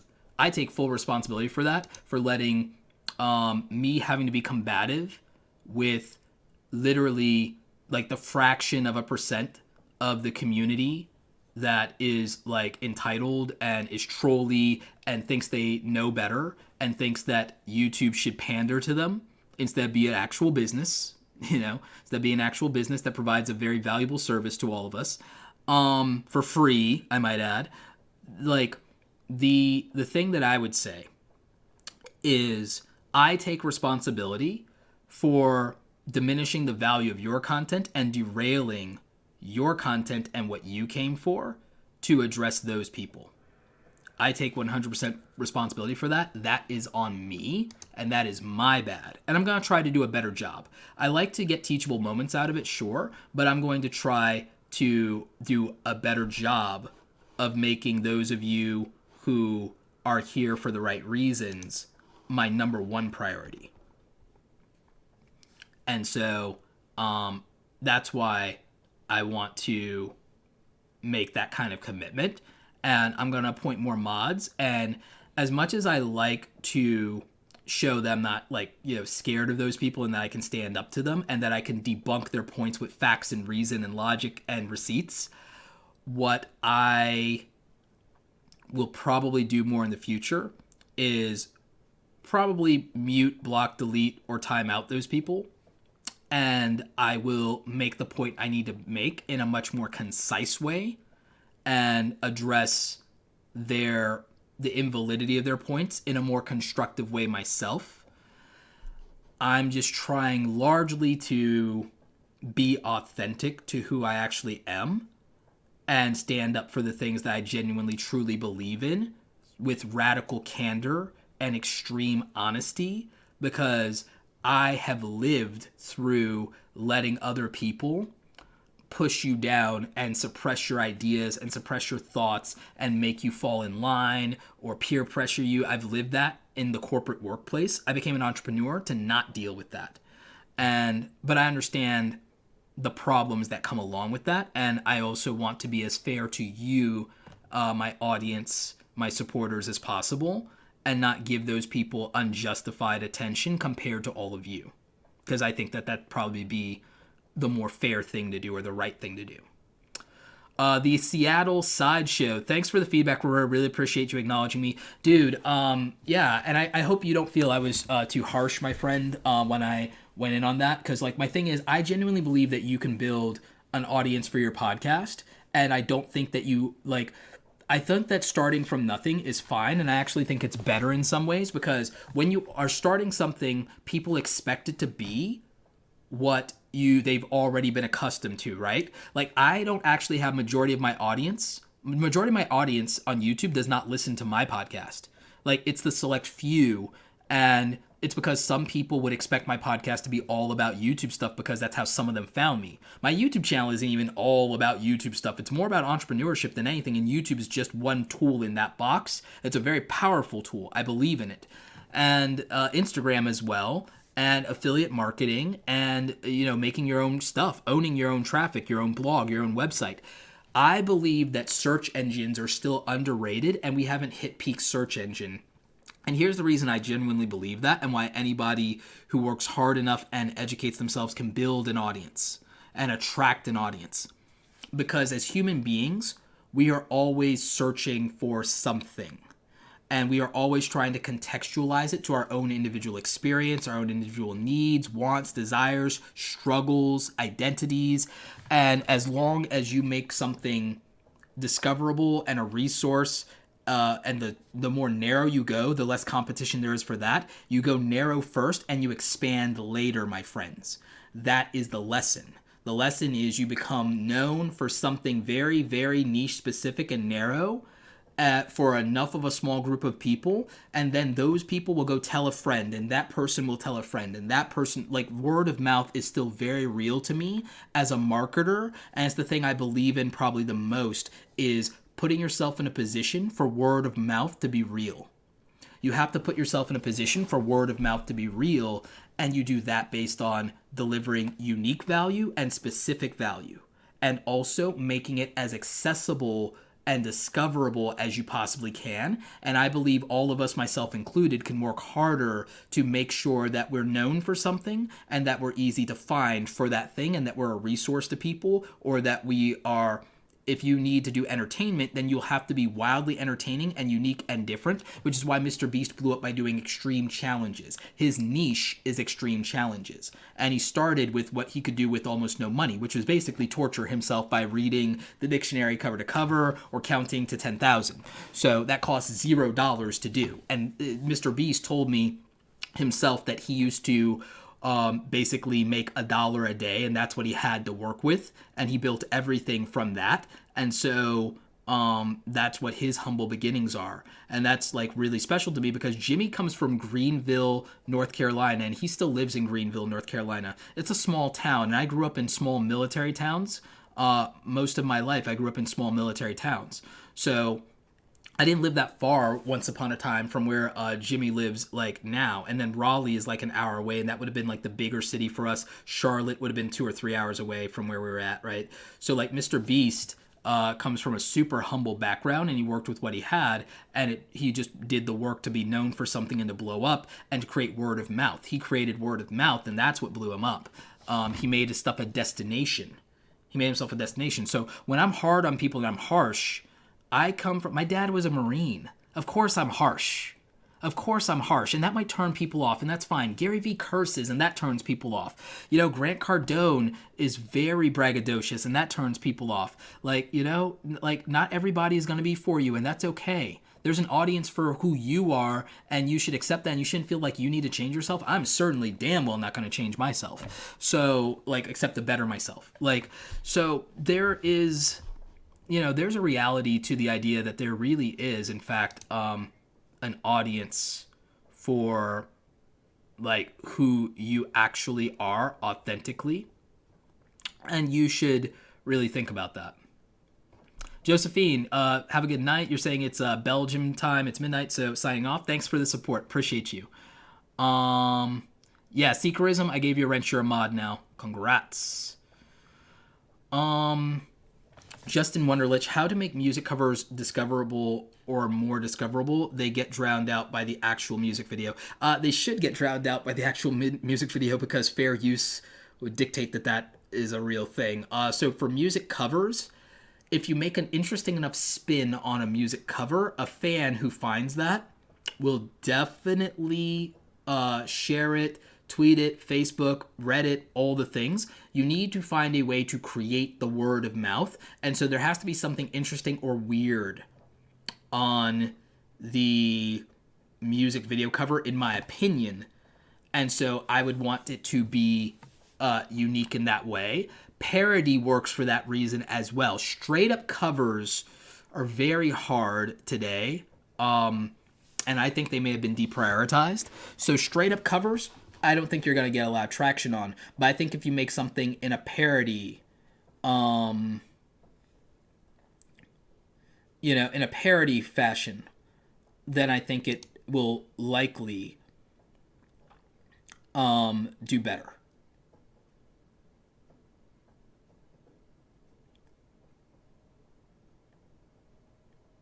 So that's my thought. So I mean that's my thought.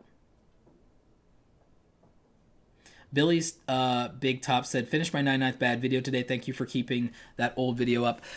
So on the 99 crappy videos thing, that's really about the growth and the journey of making content, right? That's about figuring out who you are, finding your voice, learning the process of editing videos so that you get incrementally better every time you edit a video, learning how to speak to the camera, getting over your nerves because you conditioned a habit by being consistent in your first year by making those 100 videos, 2 years if you have to drag it out. So that's really all I'm getting at with that. And the intent is not to make something bad or just throw something up. And I'm taking wildly out of context on that. It's really about giving yourself a challenge where you have a learning mandate by making the output the goal instead of looking for growth in the form of views and subs. You're looking for work ethic and consistency to build better habits and to learn along the way. And so it's really just a DIY school of making video to make 100 crappy videos with no expectations. If you make 100 videos with no expectations as a challenge and as a goal, you will learn from it, you'll hone your craft, you'll build your skills. Because I've never met an athlete, an artist, or a musician that improved their craft by doing less of it. I've never met an artist, a musician, or an athlete that improved their craft by doing less of it. So that's why I believe in making your first 100 videos, even if you think that they're bad videos, even if you personally think that they suck. That is, that's what I believe, and that's why I made that video in that way.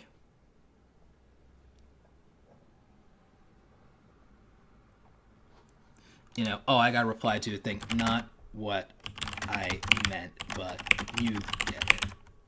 I hear you.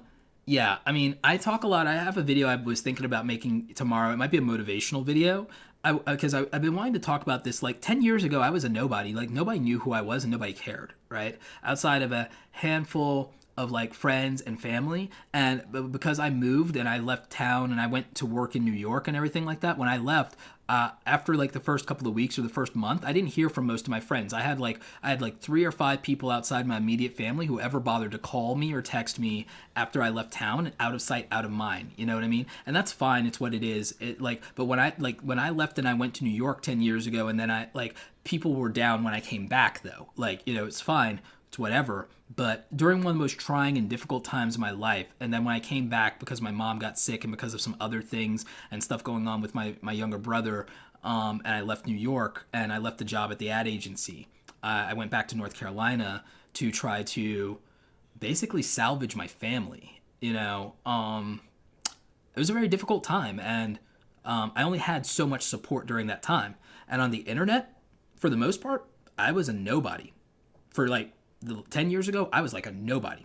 Nobody knew. Nobody cared.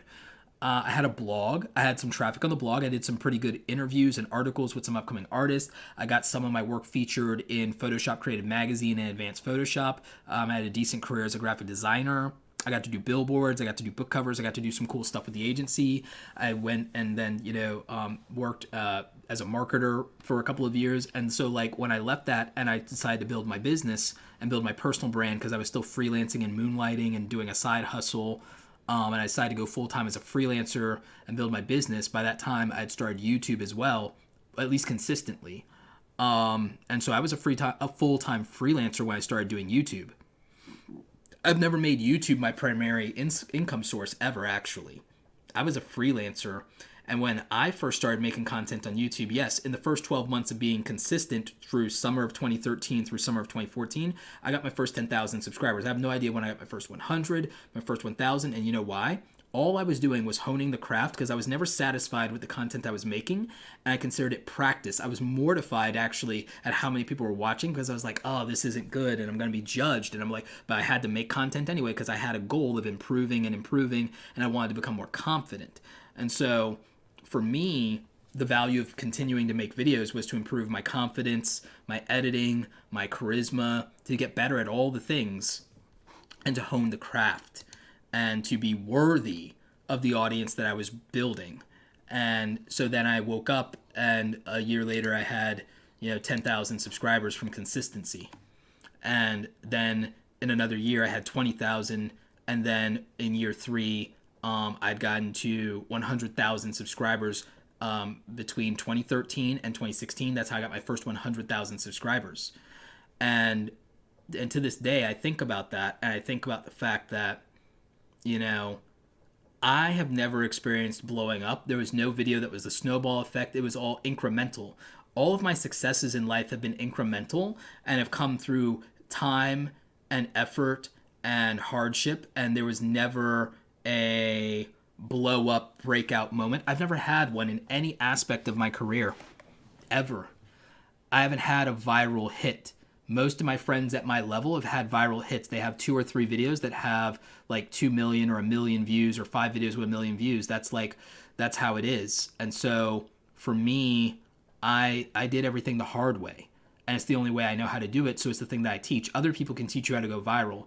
I can't teach you how to go viral. I can only teach you how to have consistent incremental growth over a period of time, because it's what I know and it's what's real for me. And so it's the only thing I teach how to grow slow, and I teach how to accelerate what you're doing by correcting mistakes and bad habits and learning from what I did.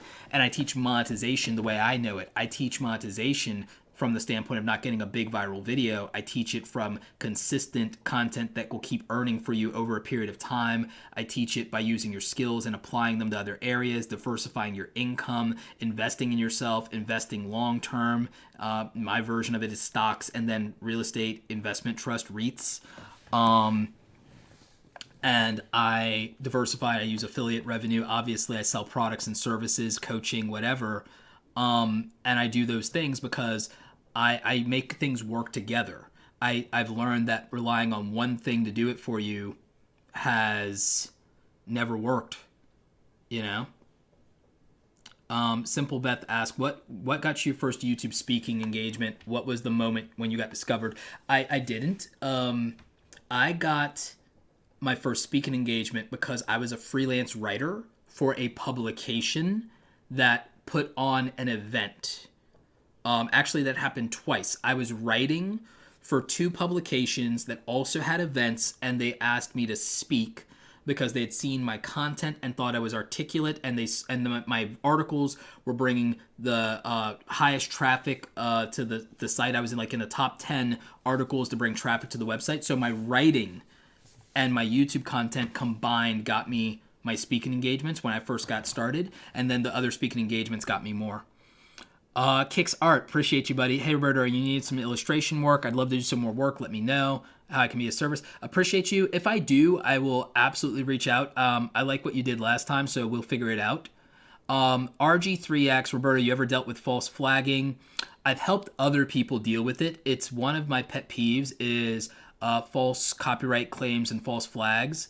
I really am adamant about that, and so I've tried to help people resolve it to the best of my ability. My friend Daryl Eves is really passionate about that, and so I just try to help creators with that where I can.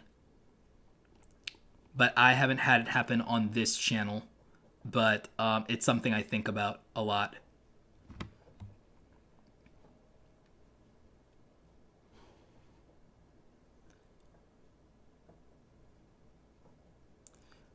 Josephine, I'm okay with some memes. It's like I like the memes that I kind of set up. Like I like I like the Feed the Roberto meme, the Emperor Roberto meme. Like they're in context.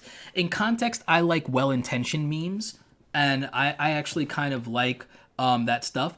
I don't like anything that feels like it's making fun of me, just because, again, I'm a little sensitive to that. I'm not going to say I'm not. Like, I'm somebody who's, like, dealt with depression and bullying and all that kind of stuff, both as a kid and as an adult. So, like, you know, like, but I don't think, you know, most people are good in this community, and most people are well-intentioned. So I get that. I just really can't stand the trolls, and there's a part of me that really wants to, like, take them to the local dojo and throw them down on the karate mat, or take them to the local gym and show them how we do it Cobra Kai. That's kind of my personal feelings about it, because there's still that part of Brooklyn in me, because I was born in Brooklyn. You see, it's like that part of me that was born in Brooklyn is still petty AF sometimes. You know what I'm saying?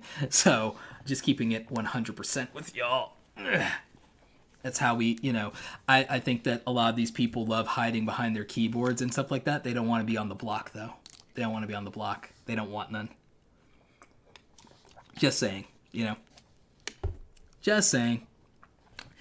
World According to Briggs, $24.99 super chat. Thanks for showing me what I'm not the only one that gets angry at trolls. Yeah, it is. It is what it is. No, I would not do a boxing match versus Jake Paul. Jake Paul is a tremendous athlete. Say what you want about him otherwise. He is a tremendous athlete. Very gifted wrestler. Went all state in Ohio, and Ohio is like really an athletic community.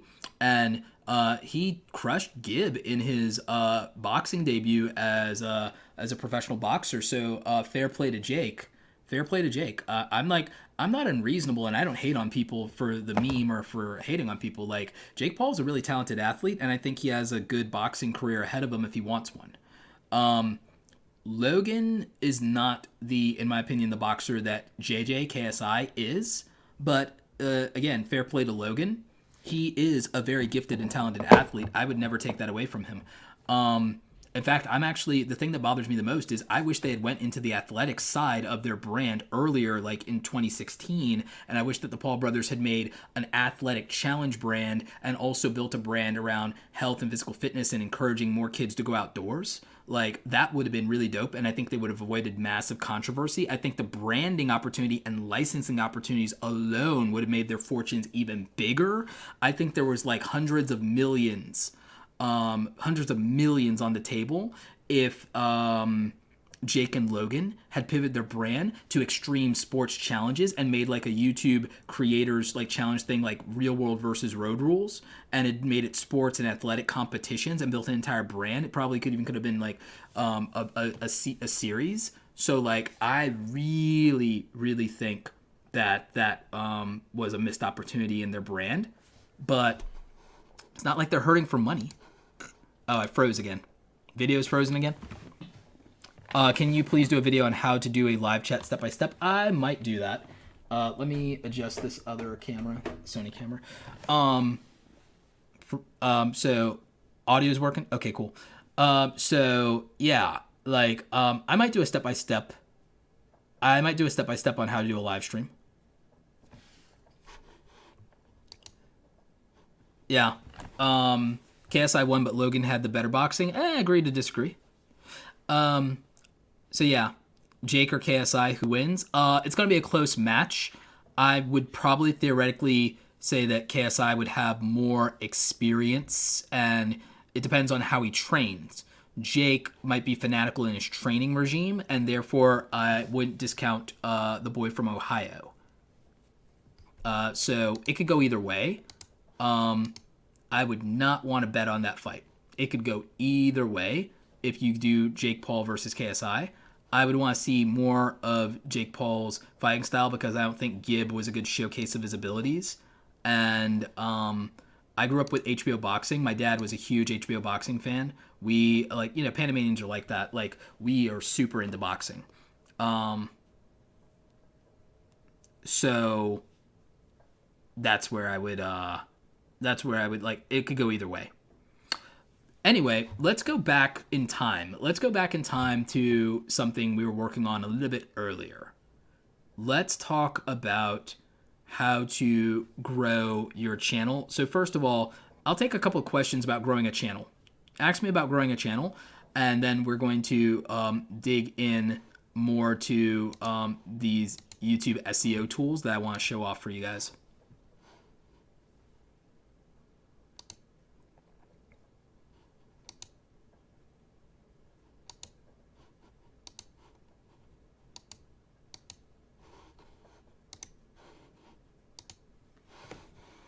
So ask me your questions. How do I grow an animation channel when it's not really optimized for search?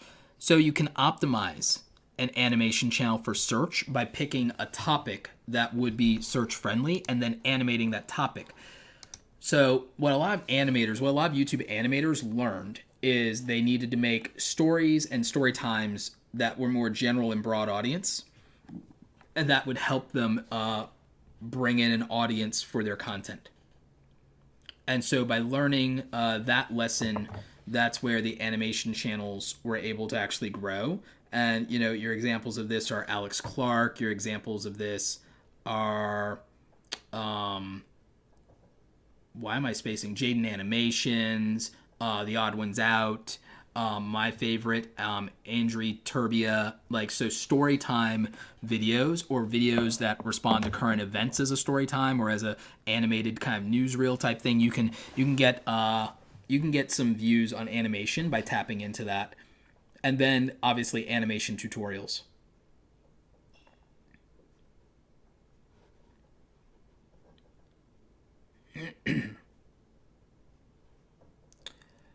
Achilles Melly says, I'm currently on track to hit 10K in the next September year, but I want to do it quicker. So any tips in that regard would be ideal. If you wanted to grow quicker, I would say focus on videos that have been proven to perform for your channel and make more content like that. And so I would say make more content like that. Simply Beth says, let's bring up the chats here. So Simply Beth says, I would like YouTube gurus to focus, we don't use the G word here. I'd like YouTube gurus to focus more on view velocity. I think that the solution to hunger for subs, will you speak on that, Roberto? View velocity in many cases is beyond your control, beyond topic, title, thumbnail, and timing. Now you could focus in on topic, title, thumbnail, and timing, and that would certainly help your view velocity. You could also look at promoting your stuff and driving traffic to it on your own. But the reality is, everyone needs to emotionally separate themselves from view and subscribers, because you don't have control over subscribers are predicated on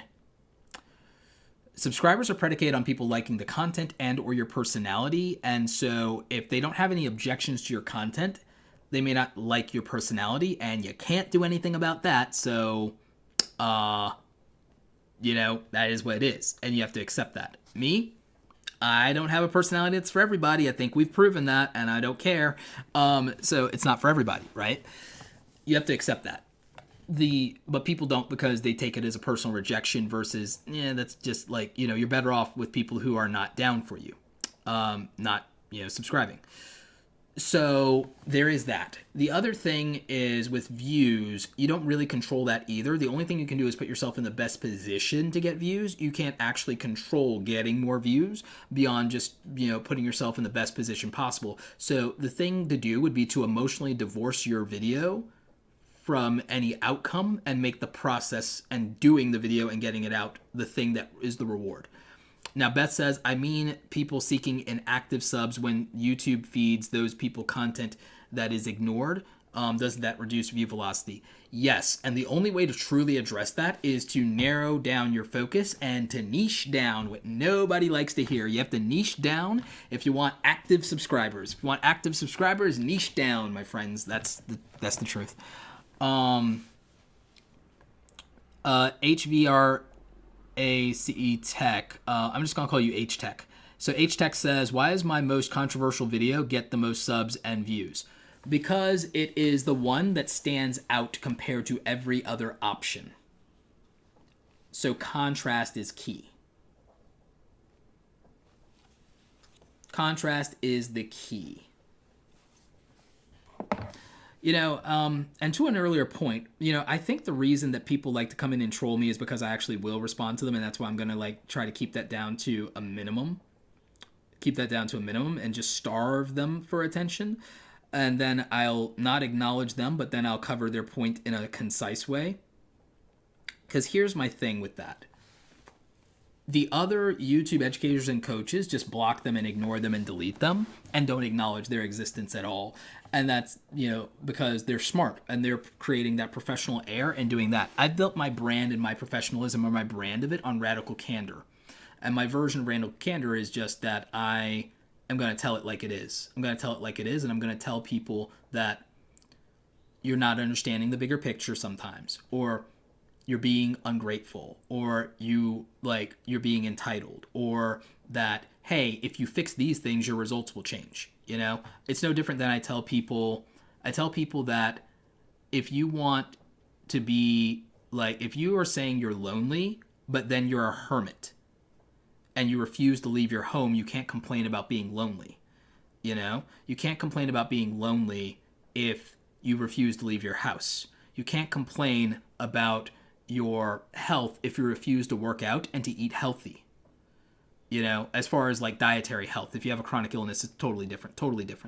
But that's why I'm blunt, and I'm very, I don't like being passive, and I don't like dancing around those issues, because I think it needs to be said, and I think it's just easier it is easier to ignore those things, and it'd be better for me to ignore those things. And maybe I'm going to. Maybe I've said my piece on that stuff enough. Maybe I'm just going to make a video addressing those individual things and not people by name, but saying, here's what I believe and here's what I think, and you either agree with me or you don't. And then as long as people are respectful in their disagreements, I reply to them in the comments. If they disrespect me or they use ad hominem attacks and everything like that, I'm going to effing delete them. I'm going to ban them, and they better not ever be on my block.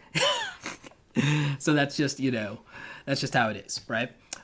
So Dragon Inc. Media says, Bobby Driver posted an interesting question. What do you think about podcast-style YouTube videos, no faces versus talking head? My good friend Geekdom 101 does that in the anime community, and he has 700,000 subscribers, and he gets somewhere between 50 and 150,000 views per upload on his main channel, and it works out. So I'm like, yup, that's the deal. And so it can work, and you can do it. You can absolutely do that. No one has to do face cam videos. No one has to make face cam videos. Josephine says, hey, Roberto, is that what you meant when you said about being in love with your struggle, complaining about things that you refuse to change? Yes, that's a large part of it. It's not the only part, but it is having an abusive relationship with yourself by being in love with your struggle. And the quote that I said that I made, it's my quote actually, is that if you're in love with your struggle, there's no room in your heart for happiness and success. Like, if you are in love with your struggle, there's no room in your heart for happiness and success. And so I feel that there are people who sit there and they refuse to change because they are more attached to their comfort zone and the identity of that struggle, the identity of doing what they've been doing and just saying, I've been doing the same thing for 10 years. Why is my life not any better or different or whatever? And blaming everybody else for that when there may be real issues and there may be things going on, but the thing that you're in control of is yourself, and you may not love yourself enough to change your situation by changing yourself first and changing your life and changing your habits. And so that's where I believe, that's what I believe in. Mike Pinkett, like, hey, what's up, buddy? I'm glad we had our chat. So Mike says, Roberto, you once called me out on my crap once, and I totally appreciate it. And yeah, I appreciate it. And I knew you were having a hard time. It's like, and I'm glad that you came around on it, dude. And I'm so happy that you're doing better, to be very real with you. I'm so happy that you're doing better. And see, it's my hope that people will do better. It's my hope that people will do better. Because I had to, do you realize that I had to call myself out on my own crap 10 years ago, and that I was on the verge of taking my own life? I was on the verge of taking my own life, and I didn't love myself enough, and I didn't change enough. And when I got my act together and I decided that I loved myself enough to change, to actually try to do the work to be happy, because I came to the realization that I'm someone who is imaginative and smart enough to be able to contemplate what happiness would look like, and in a reasonable and actionable and an attainable way, and in an actually attainable way. And that for me to take my own life would mean that I wasn't willing to work hard enough for that happiness. And I've never been someone who's had a poor work ethic. So that meant that I wasn't allowed to let myself off the hook. And so I had to call myself on my own crap, and I had to live up to my potential, and I had to deliver. And it gave me the tremendous opportunity to be able to make a substantive change in the lives of other people in a way I couldn't if I wasn't here, right? So that is where everything I do comes from. And longtime viewers of the channel have heard my story and know that about me. And so that's where what I do comes from. The people in my past that have helped me and disciplined me are my track coach, Mike Lawrence, who never let me settle and always put hustle into me and taught me that hustle is not about toxic productivity. Hustle is about moving with a sense of urgency towards a clearly defined goal. It's about having a sense of purpose and doing meaningful work. That is what hustle is to me. That's why I say it with my chest, okay? And that's from my coach, Mike Lawrence. That's from my karate sensei, Mike Brown, as well. I have a lot of Mikes, apparently. And my father was a Marine. So, and my mother was a nurse. So discipline and work ethic is in my DNA, and it's in my largest overall influences, and it is the ethos with which I do everything. Being direct is from that athletic background, and being direct is from the military family and that lifestyle. And so directness and radical candor and extreme honesty to the point of being harsh, I try to do it not with the intent to be hurtful, but I also understand that the delivery can suck, and that despite my intention, it can be hurtful, dismissive, or seem egotistical or arrogant, and I'm trying to curve that without being fake or without putting on a mask or without being disingenuous. I'm trying to be thoughtful, or more thoughtful, because I also understand that since I don't know where everybody is, that harshness could set people on edge, and it may not be what somebody needs or deserves, right? So I actually think about that for a minute. I'm very, I try very much to be thoughtful about that.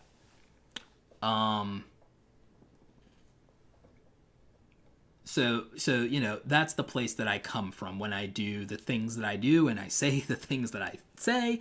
It's that's what worked for me, and I'm really mostly addressing people like me, and I'm trying to filter for an audience of people that are more like me and will be helped by what was helpful to me. It's actually, I guess the color science is a little off. It's actually not pink so much as purple. It's actually purple and teal LED lighting, and it's just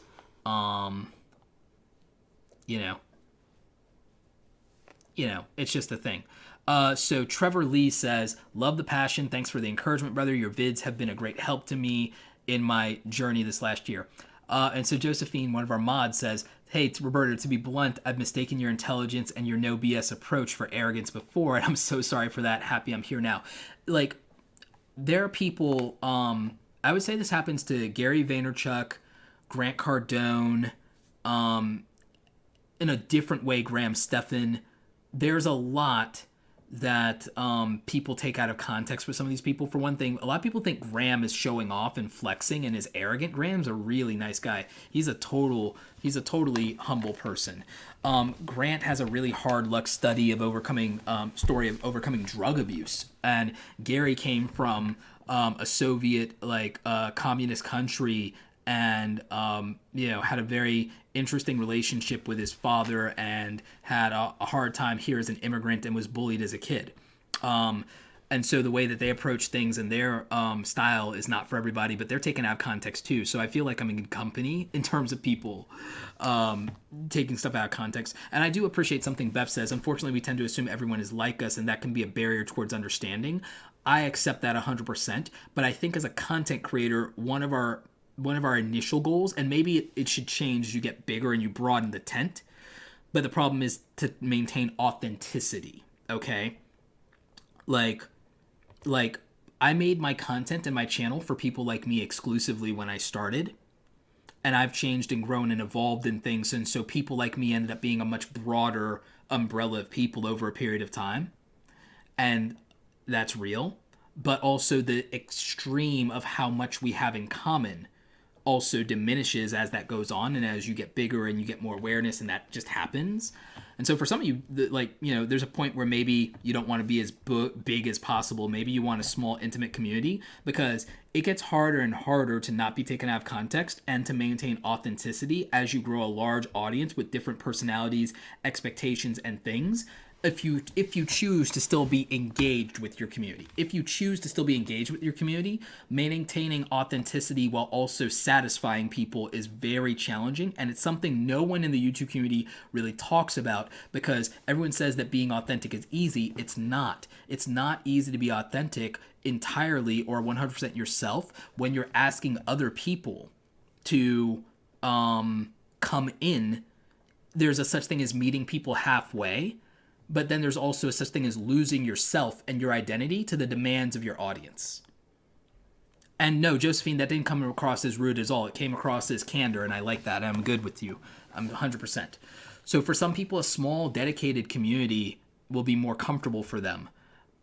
Your ambition, though, can lead you to want a broader community, and there are consequences for that. There are absolutely consequences for that. And again, I do have moments of being petty. I'm actually very clear about that in Twitter, that it's like, guys, that bit of me that's still in Brooklyn hasn't forgotten where I come from. I'm still petty. And as I get older, I'm hoping that I will be less of that when people frustrate me, because I can be petty. And that's human, but I'm very upfront about it. I don't conceal the fact that I'm petty, and sometimes I'm childish, and that I won't always be a graceful loser either. If you ever played me in sports or you've ever played me in Mario Kart, I am not a graceful loser in sports and in Mario Kart. I will shake your hand in sports. I'm not a graceful loser in the moment, but literally the minute the ref calls the game, I am a graceful loser in that moment. And I believe in good sportsmanship and fair play to you and all of those things. But I'm saying, like, in the moment where it's like that final score and I just lost, in that moment, I will be a horrible human being. And the second that that's over and the whistle is blown and it's time to shake hands on the field, I'm done with being mad about it, and then I'll be a graceful loser.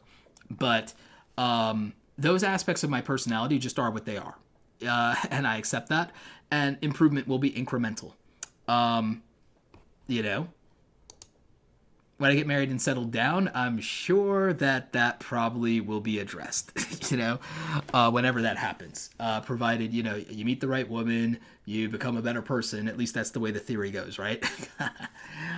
So, that's just how I am. John James says, Roberto, what is your end goal with this whole YouTube thing? I know you want to grow, and I know you have other projects outside of YouTube, but what do you strive for on YouTube specifically?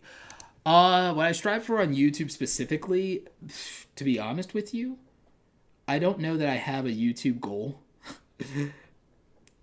Maybe that's kind of sad. I don't think I have a YouTube goal. I think everyone wants like 1 million subscribers. I'm like, I think everyone wants to go viral. I'm like,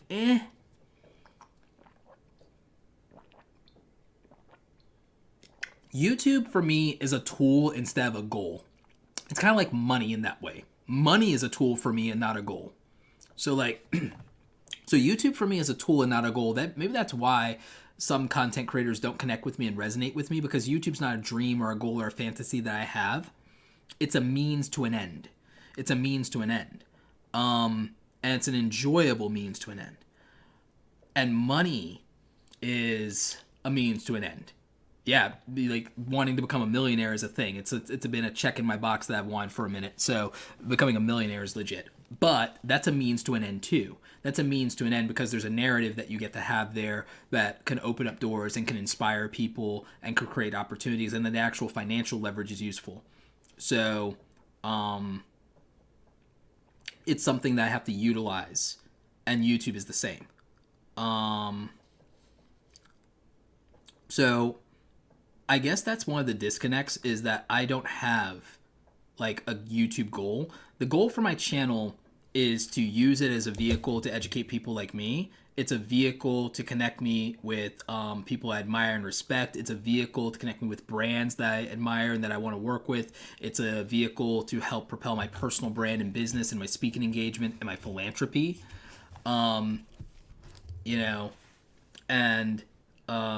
And like the philanthropy angle is something I don't talk about enough, is that one of my ultimate goals is to create a foundation that helps generate VC funding and angel investing in creative people in the same way that tech entrepreneurs get VC funding. I want that for creative entrepreneurs.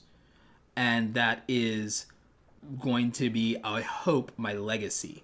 I hope that my legacy is that I will help to change the paradigm of funding for the arts in the 21st century economy, what I call the creator economy. Is I want to play the role of creating some kind of like grant system or philanthropic trust or VC funding, venture capital to invest in creative entrepreneurship and in the arts. And so I think that is what one of my bigger goals would be, or what that would look like. And everything I do is a vehicle partly toward that end and also toward building other businesses. Justin Wunderlich says, you're talking about Shark Tank for creators, in part, but not just for content creators, but in part. It would be beyond that, because the arts includes performance arts, theater, dance, music, obviously, and things like that, because I want the paradigm shift. Because the thing that this channel has always addressed is the fact that it's hard to monetize creativity. YouTube has given us a great tool for a lot of people to monetize creativity. Okay? So YouTube is one of many tools that lets us monetize creativity, but it's the most accessible for specific ranges and groups of people. And that's why also I understand people are sensitive to YouTube and AdSense and monetization, and they're protective of it, and they're protective of the idea of wanting YouTube to be for creators or for the platform to respect the culture in its current form and stuff like that, right? But my belief is that with infrastructure of more funding that makes it accessible in the way that tech entrepreneurs and startup companies have benefited for creative types and for dance studios and for performance halls and for theater groups and for theater companies, I think that is the future. I think that's the future, because I also believe that creativity is one of the things that's less vulnerable to automation and to the to the displacement of labor that will happen as a result of AI and the rise of robotics and things of that nature and those systems.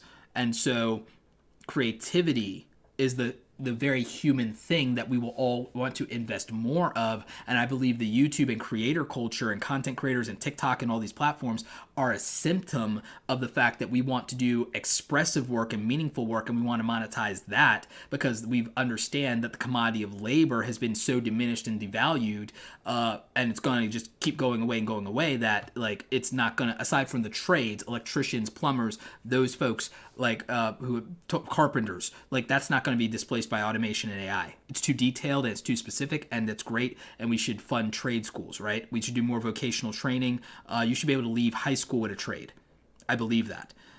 But that means that the arts will be very important for the future economy of the 21st and 22nd century, but we need better funding mechanisms for creativity.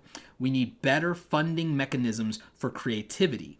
And that includes not just people who want to be filmmakers, YouTube content creators, social media personalities. It means also theater performances and musicians, and it also means the performing arts and dance and things of that nature as well. People who do traditional artwork, a dying craft. And so we really have to invest in creativity and better funding mechanisms for the arts and encourage people to pursue it, and it not become a poverty profession to say that you're creative. And so that's my dream, and that's my future, and that's what I want my legacy to be.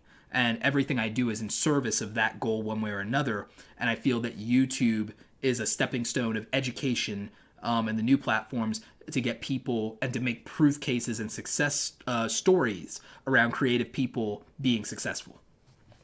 So I hope that's a long-winded answer. That's a long-winded answer. What do I need to work on my YouTube channel? What do I think? Let's look at that. Let's look at my YouTube channel. Let's look at let's look at how I'm going to address my own channel and its strategy. So let's look at my analytics. So this month, my channel's doing good this month, and that's because I actually uploaded. You can see that if we look at the last 90 days, I'm actually improving what I do by uploading more. I've increased upload frequency a lot. In fact, actually, do we have a 6 months view?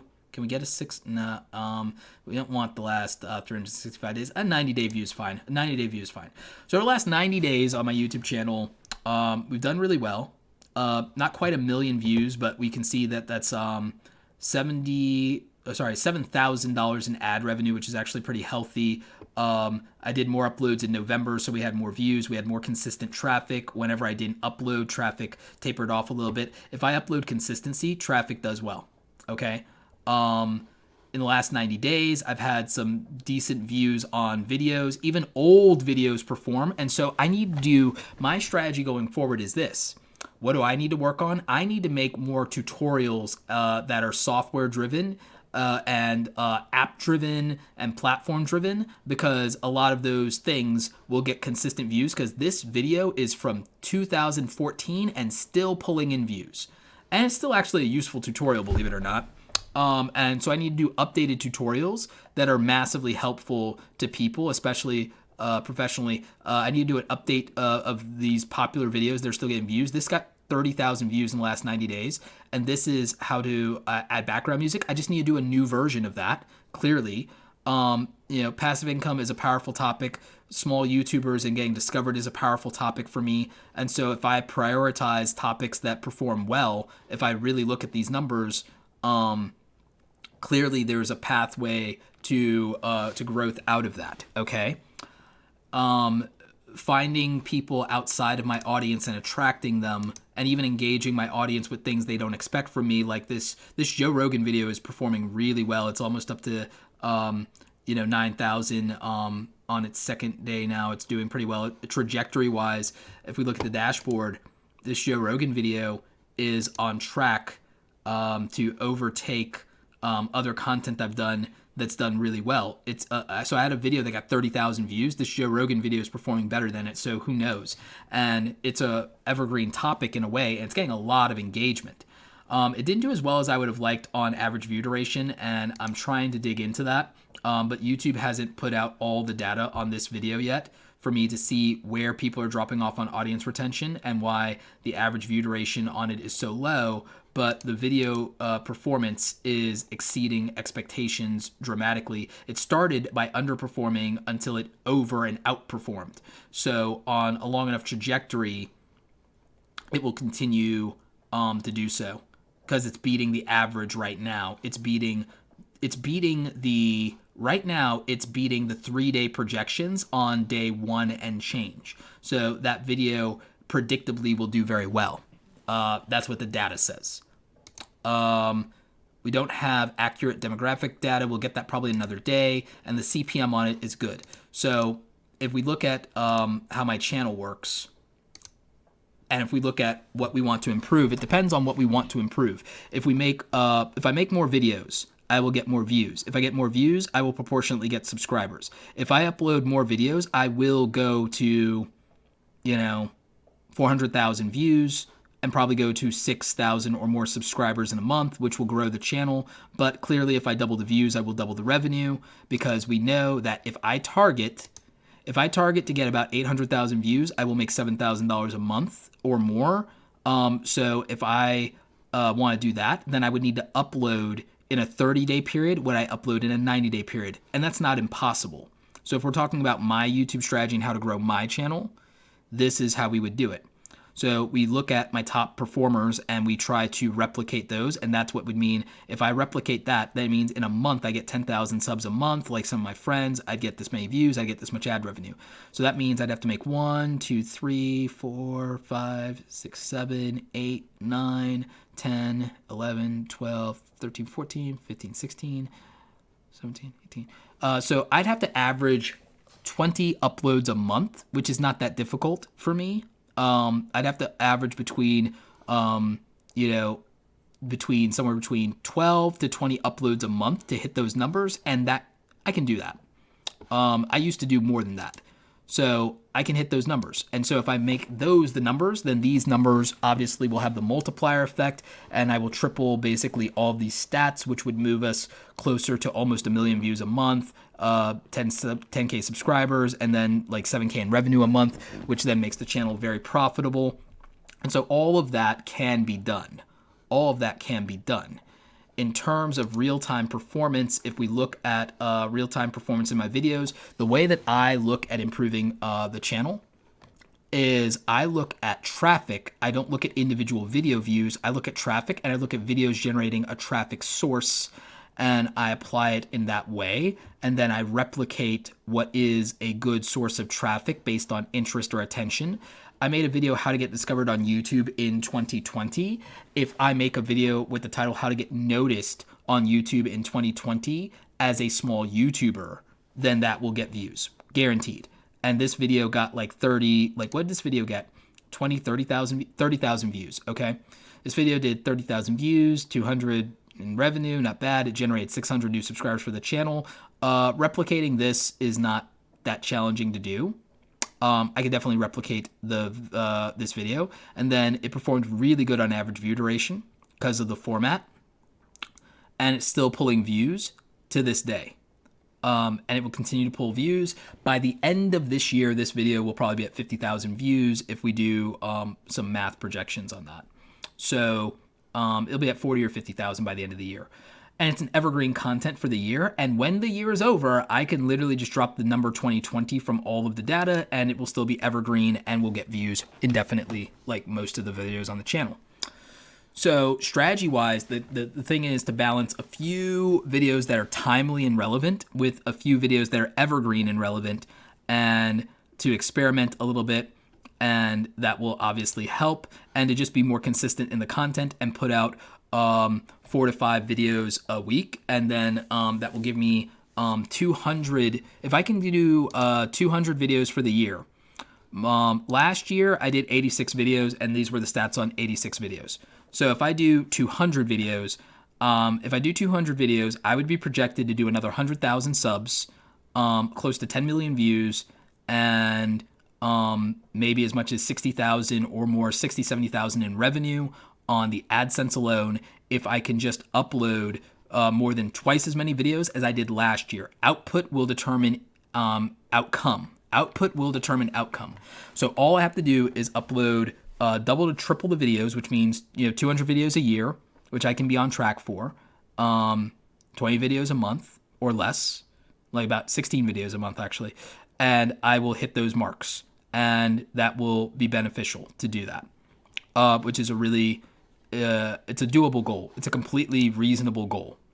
Okay, January performance.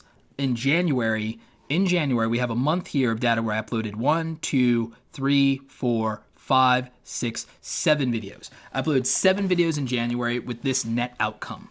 If I upload 14 videos in February, these numbers will increase. If I upload 21 videos in February, these videos will increase. So that would be the answer. That would be the goal to hit. And in February, I'm at 2. I've got some catching up to do.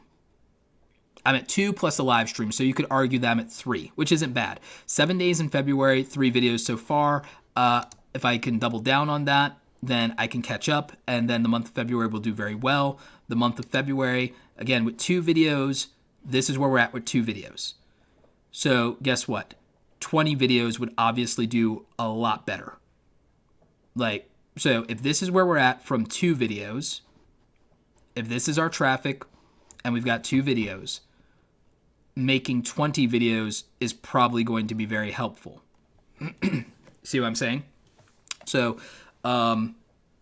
that's where I would go with this. I think that if I make 10 times as much content as I currently have made, then clearly I could have 5 times or more the results by making 10 times as much content. Maybe it's 10 times as much results. Who knows? So either of those things would just make these numbers bigger, right? So that's where I look at the data, and I look at the trajectory of what is beneficial. Now this one is weird just because, again, I unlisted the old live streams, and then they end up sending out notifications, and so that's how that happened. But if I looked at something like, let's say, revenue, I can look at, and let's look at a 28-day period. I can look at the top earning videos, and I can see clearly what content I need to make more of. And, I can gain an understanding from that. Some fairly high CPMs there. If I make some more website-related content, I can get some very high CPMs. I mean, there's a $50 CPM in there. There's a $40 CPM in this graphic design software. So software tutorials are massively a big way to make money for me at this point. So I need to do more of those. Plus, they're evergreen content. They're indefinite. I have very good CPM rates. So that would be where an advantage lies. In terms of growth from audience subscribers and stuff like that, my biggest barrier is the notification bell, because this sets a artificial cap limit on who is alerted to my content. And this is because YouTube didn't have notifications for majority of my career as a content creator. And so not everyone was opted into this, which means that unless people unsubscribe, resubscribe with the notifications and all notifications on, that hinders my reach and potential, aside from taking advantage of search. when we look at my traffic sources, everyone talks about suggested. Suggested videos does not do what people thinks it does for people who are not established content creators.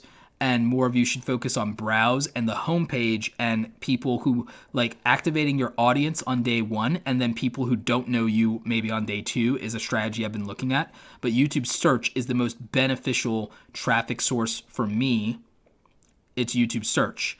And then in terms of YouTube search, it tells me what content I am known for and authoritative in, which would be passive income, how to market your business, affiliate marketing, growing a YouTube channel, advertising business, what is clickbait, a lot, graphic design still. So creative jobs, career ideas, certain laptops for video editors, audio editing, like these are search terms of the last 28 days.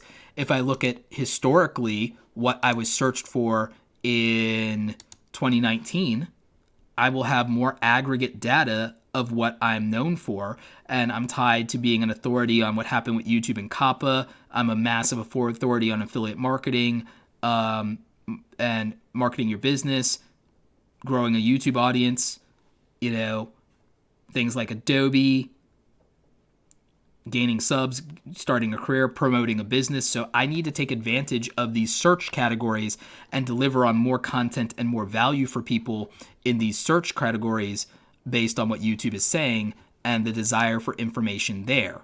And if I can use that information to my advantage, then my channel will be successful. So let's look at the chat and see what you guys are saying. Oh, we got a super chat from the Rewired Soul. Here's some coffee money. Really need to learn how to use the new studio. It's so good. The new studio is so good, my friend. People have no idea. It's so good. Let's see. CTR varies. My click-through rate, my CTR click-through rate varies. How much faith do you put into the Social Blade future projections? The Social Blade future projections might tend to be somewhat accurate, but not as accurate as people think, but it's actually really accurate for the most part, but it doesn't account for if you change direction or pivot or if you have a video blow up. So take Social Blade with a grain of salt. Like a healthy pinch of salt, maybe 2.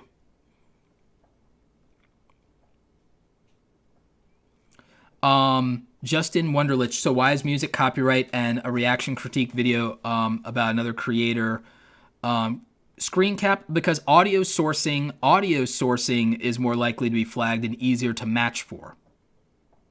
Audio sourcing is more easy to match for, and it might be a pain, and I know everyone is mad they can't use popular music or movies or things like that because of copyright, but it just is what it is. It's the way the industry works. It's a lot of legalese, and it's hard to fight it. So, yeah. Mike says, started to be consistent in November last year, picked up 195, and on average I'm getting 5 a day now, 5 to 10 a day. My average retention is 35 to 40%. Pretty happy with those numbers. Those are really good numbers, Mike, especially for a smaller YouTuber. Those are really strong numbers. Really strong. So you should be very happy with that for now, and then look at expanding that.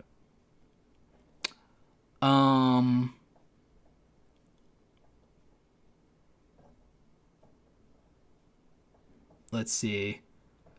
Let's see. We can look at a custom date range for the studio. We can look at custom date ranges. It's just a pain in the butt to do, but we can do it. Constantly question, what is in the service of? If the answer is not one of your 3 to 5 chosen values, work to avoid it. Yes, decide what you value and spend your life serving those values. Yeah. So when I say in the service of, let's use an example, right? If we're talking about making better content, I would tell you that the way that you edit should be in service of the story that you're telling or the information you're conveying. What does that mean? That means that you have to consider whether putting in this graphic helps contextualize things or is it a distraction. If it's a distraction, cut it. If it is going to enhance something, add it. Because now we're acting in the interest of the thing. So that's what we mean when we say in the service of. We're saying, am I doing something in the interest of making this better? So when I say, hey, we have to do this thing in the service of this thing, is I'm doing this thing specifically so that this thing improves and is better. And that is my priority regardless of what, right? So when I say that I have a goal, everything I do is in the service of a goal. And that's because that's what doing meaningful work means, is you're acting intentionally. Hey, Pat Flynn is here. Pat Flynn, guys, is one of the best entrepreneurs I've ever met, like one of the most successful people in the realms of podcasting, affiliate marketing. He's killing it on YouTube. I love Pat as a human being, his sense of humor, and I owe Pat a huge debt of gratitude because he was one of the first people to get me started with passive income and affiliate marketing and help give me a framework for that. And I would not be nearly as successful today if it was not for Pat Flynn, who I'm very proud to call my good friend. So, Pat, thank you for coming through the stream, man. Make sure you guys are checking out Pat's YouTube channel. In fact, I'm going to do something fun, Pat. If I have your permission, Pat, can I show people your YouTube channel, and can I do kind of a deep dive on what you're doing well and maybe learning opportunities and growth opportunities? Do you mind if I put your channel up on the screen, Pat? Because I'm only going to do it if you say it's okay. And also I'm going to make you a mod. So... Okay, Pat says it's okay, guys. Hey, so guys, we're going to do a live kind of channel review like situation of my homie Pat Flynn. So first of all, you go to Pat's YouTube channel, and that is what a pro YouTube channel looks like, ladies and gentlemen. Look at this. Like, Pat has great branding. He has a color scheme, consistent typography. He has a great picture here in his own merchandise from one of his podcasts, Ask Pat. He promotes his thing that he's known for, which is his Smart Passive Income podcast. He's got his hashtag Team Flynn in there, and he tells you that you can expect 2 videos per week if you hit the subscribe button. And then his YouTube link, this is something even I didn't think of. Click here to subscribe, and then it's a direct subscribe link to his channel. That is something even I didn't think of as a tactic, Pat. I'm going to steal that. Right? So that's like brilliant, okay? And then he tells you what to expect. Make more money, save more time, help more people. Those are Pat's core values. So this is the value proposition of Pat's channel. The expectation is set for coming here twice a week for new videos. It gives you a reason to subscribe, and it also tells you you're going to be part of a community, and it tells you what Pat's known for. Right off the bat, okay? Then Pat is promoting one of his popular videos from last month for people who do come back, people who are subscribers like me. I need to hit that notification bell for all. And make sure you hit the notification bell on my channel for all. Make sure you fix that if you haven't. So he does this video where he talks about people who got 1 million views and how much they got paid versus him, and he included me in that. So thanks again, Pat. Then he shows you what his latest videos are. This is a good tactic to use, is to promote your latest videos when people come to your channel. And here's why this is important. If you tell people to go to your channel or people are talking about you, this is word of mouth, not an individual video, because this is word of mouth, okay?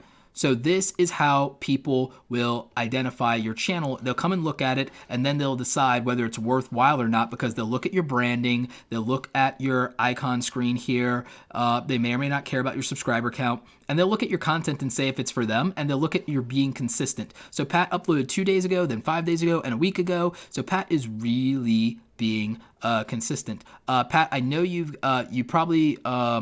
did this one to promote a speaking engagement thing, and then you've got something from a week ago, because that one from a year ago just is throwing me off on the latest video uploads, but I know it's probably there for a reason, right? Then Pat makes playlist to tell you what he's about. So money-making ideas. In the title here at the top in the banner, he says make more money, and then here you got money-making ideas. So it's literally right off the bat the thing that he promised you. And then he promotes his most successful content and best content around money-making ideas and has views, so you can see he's an authority. In his thumbnails, he has branding, he has his face, and he has his logo in everything. And so he's got a consistent style. Now, Pat says, in all honesty, he wasn't always consistent, and we're going to look at the history of Pat's channel and his humble beginnings. And I'm glad Pat's here in the chat giving context while I do my commentary. And then Pat has these, your mindset will make or break you, which is a great thing to say. Here's the one thing I would do slightly differently, Pat. On these 2 playlists, on money-making ideas and your mindset will make or break you, I would do a 1-sentence or even a 1-line description because YouTube still cares about that, and you can give further context, and it won't hurt you in any way to do that for your playlist, and it might actually help you with search and discovery or categorization by YouTube's algorithm, and it'll also give viewers a sense of like what you're talking about here. So for money-making ideas, I would say some sentence about, here I'm teaching you the authentic way to make passive income online through affiliate marketing, digital product sales, and more. And that would tease people. And then you also get to rank another thing for passive income and affiliate marketing and contextualize it at the same time. So humans benefit, the robot benefits, and there's search opportunity. The same thing with mindset. I would say, here you'll learn about the difference between a scarcity and an abundance mindset and the value of gratitude. And so then you rank for the terms like that, and it gives context. You've already done that here with how to start a podcast in 2020 the smart way, and listing your best podcast tutorials, which have massive views because you're an authority in podcasting. You've been doing it for a number of years, and you have a description here. So I would do it in the same way. Affiliate marketing. Here I'll teach you the authentic way to do affiliate marketing and make passive income the smart way, so that would be a good description for this, and it would read well. And so there you go. So Pat's doing most things right at this point. And, if I'm not mistaken, Pat, you've had a lot of help and mentorship, not just from people like me and some of our friends and talking with Sonny Lenarduzzi, but also I believe you've talked with the folks over at Backlinko. I think you talked with Brian Dean, and I think you took his course. I think he's a very smart guy. He has a lot of great methods that work. He very much is a true believer in SEO and search engine traffic, as am I. I think we might differ on like one or two things, but to each their own. But I really like what Backlinko is doing, and I can see the value that's had for some of your strategy. And I also hope that my help and my advice has been useful as well in implementing some of your ideas. So like these are some of the things Pat is doing very well, and there's even growth opportunities with this. And Pat's crushing it. He actually got to 100,000 subscribers last year and then grew another 100,000 subscribers since then. So Pat is on the right path, and he's a growth positive YouTuber. So really love that. And Pat's not afraid to make content for fun and just for himself. Like this video is really cool. I'm going to I want you guys to watch this video, but I'm going to share this video. This was going to happen when they started filming Back to the Future 4. So fires and riots are never good, but I mean... Wait a minute.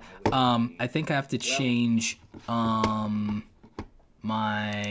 audio so that we don't get feedback. Give me a second.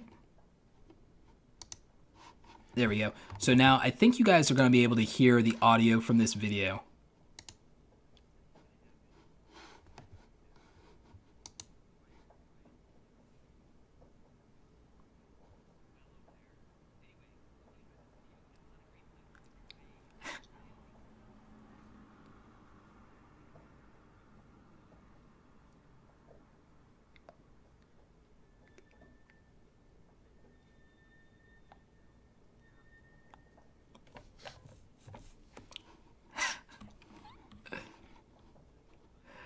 And so I think you guys are getting the joke. I'm going to make sure that you go to Pat's channel and watch the other half of the video. But I love this joke. I love this bit. It's the funniest thing to me. I shared it in my community tab for those of you who saw it. No audio? Oh, you guys are saying you couldn't hear it? Well, you guys have to watch the video. So, go to Pat's channel and watch the video. Because I think that... I was trying to avoid audio feedback. I don't know if you guys, I don't know how good the audio was coming in. I knew this was going to happen when they started filming Back to the Future 4. So fires and riots are never good, but I mean, I wish everybody well over there. Anyway, I hope you enjoyed this video. We got a lot of great stuff coming your way. If you like this video, make sure you smack that like button. Subscribe too if you haven't already, and be sure to hit that bell notification icon if you really want to make sure that you get my new videos coming your way. Then you're going to want to hit the green bell next to that one if you're really, really sure that you want my videos popping up on your screen. Then next you're going to want to hit the AM or PM button depending on your notification. So again, that's the first half of the bit. like, that was the first half of the bit. You guys have to watch the video. But, something I want to note here is like, Pat went all out for this bit. He put on the Marty McFly jacket. He put on the hat. He did all the things. And then you see that this video, it's got 5,000 or so views, and it's got 163 comments, which is tremendous. And you notice that Pat acknowledged each of these comments with a heart, and I believe that he replied to a couple of them, at least at the beginning as well, just because, we get so many comments, you can't reply to everything. But he acknowledged reading the comments with a heart. And so I like doing that. I try to acknowledge as many as I can. I can't always get all of them, especially after the first day. But here's the other thing. This is not a search-friendly video at all. But Pat did as much as possible to still optimize it and use good keywords and tags and a description. But this was just for fun, and this was the kind of video that's more likely to get shares like I did in the YouTube community tab than to get search views. So just keep that in mind. A video of Pat's that is a good example of ranking and search that you guys can learn from. We'll look here. This one from 3 weeks ago that got 45,000 views is a perfect example of how to really crush it when it comes to this. So Pat has a lot of different tags here, but these are tags that are relevant to him, and I'm going to show you the rankings on those. And I believe that like some of that may not be accurate for the rankings, because here's the thing. I almost know for a fact, here's the Tubebuddy rankings or vidIQ or something. But I know for a fact that if I search on passive income in YouTube, that this video is going to come up. So let's see. If I type in passive income streams, right? If I type in passive income streams, it may not be first, it may not be second, but I do know that this video will eventually come up at some point. There's my video. There's a couple of my videos. There's my video. Because I could have swore that I saw this when I did it. Like, because it was my video and Pat's video. Here's another video from Pat. This might be a better example. 9 ways to earn passive income online. Earn passive income online. So let's see. Me. Graham Stephan.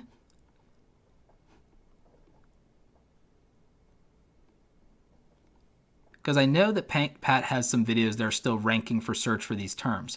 Here's the 9 ways. So again, it's like these things come up eventually, but here's the other thing. Here's Sunny's video down here. And so, by the way, interestingly enough, you can see that like sometimes videos that don't have a lot of views still rank in search. I know it's a myth that people think that you can't rank in search unless you get a bunch of views. Here's a video with 180,000 views. Here's a video with 1K views. Here's a video with 3K views. You can rank in search, and it just all depends. Look at this. Like, here's a video with 2 million, but here's Gillian Perkins, another friend, ranking above a video with 2 million. Nate O'Brien's a great YouTuber, by the way. Really good guy. So there's ways to rank your videos. Look up how to start a podcast. Will do, Pat. How to start a podcast. How to start a podcast. By the way, rankings fluctuate. You don't rank on something forever. How to start a podcast. Pat is number 1. Number 1 on how to start a podcast. Pat's number 1. Here is a video collab with Think Media, and Pat is number 5 in that slot with Think Media on that. So again, we have all of these. Oh, here's me down at number 12. But like how to start a podcast. Pat is number 1. Ranking, authority, good thumbnail, easy context, great example. And yeah, because everyone's competing for passive income, the ranking goes up and down. Pat will be back up there again based on, well, everything, because he's very heavily associated with that. So again, this is just one of those other learning lessons. So Pat, thoughts for you. Look at all this. Look at this great backdrop. And then Pat's 2 books are in the background here. He has his book Superfans. He has Let It Go. Will It Fly is not there, but these 2 hardcovers are. And then he has this lighting, kind of like how I have my dope lighting. So, and he has this shirt for the SwitchPod, a product that he made that you guys might be familiar with. So again, Pat does a great job with his production, his editing. He's got his merch down here from Teespring, just like me. And there's a lot that Pat is doing right with his channel, and then we're all trying to do things right and trying to think about what we're doing wrong, right? But it's not about what you're doing wrong. It's about a scale of 1 to 10 of effectiveness. It's about, are you being as effective as you can? And again, not compared to anyone else, but based on your own circumstances, based on what you can do right now with the resources and circumstances you have available to you. So again, that's why I don't like the comparison game is we all get caught up in it. It's normal. But, sorry, I'm fixing the USB here.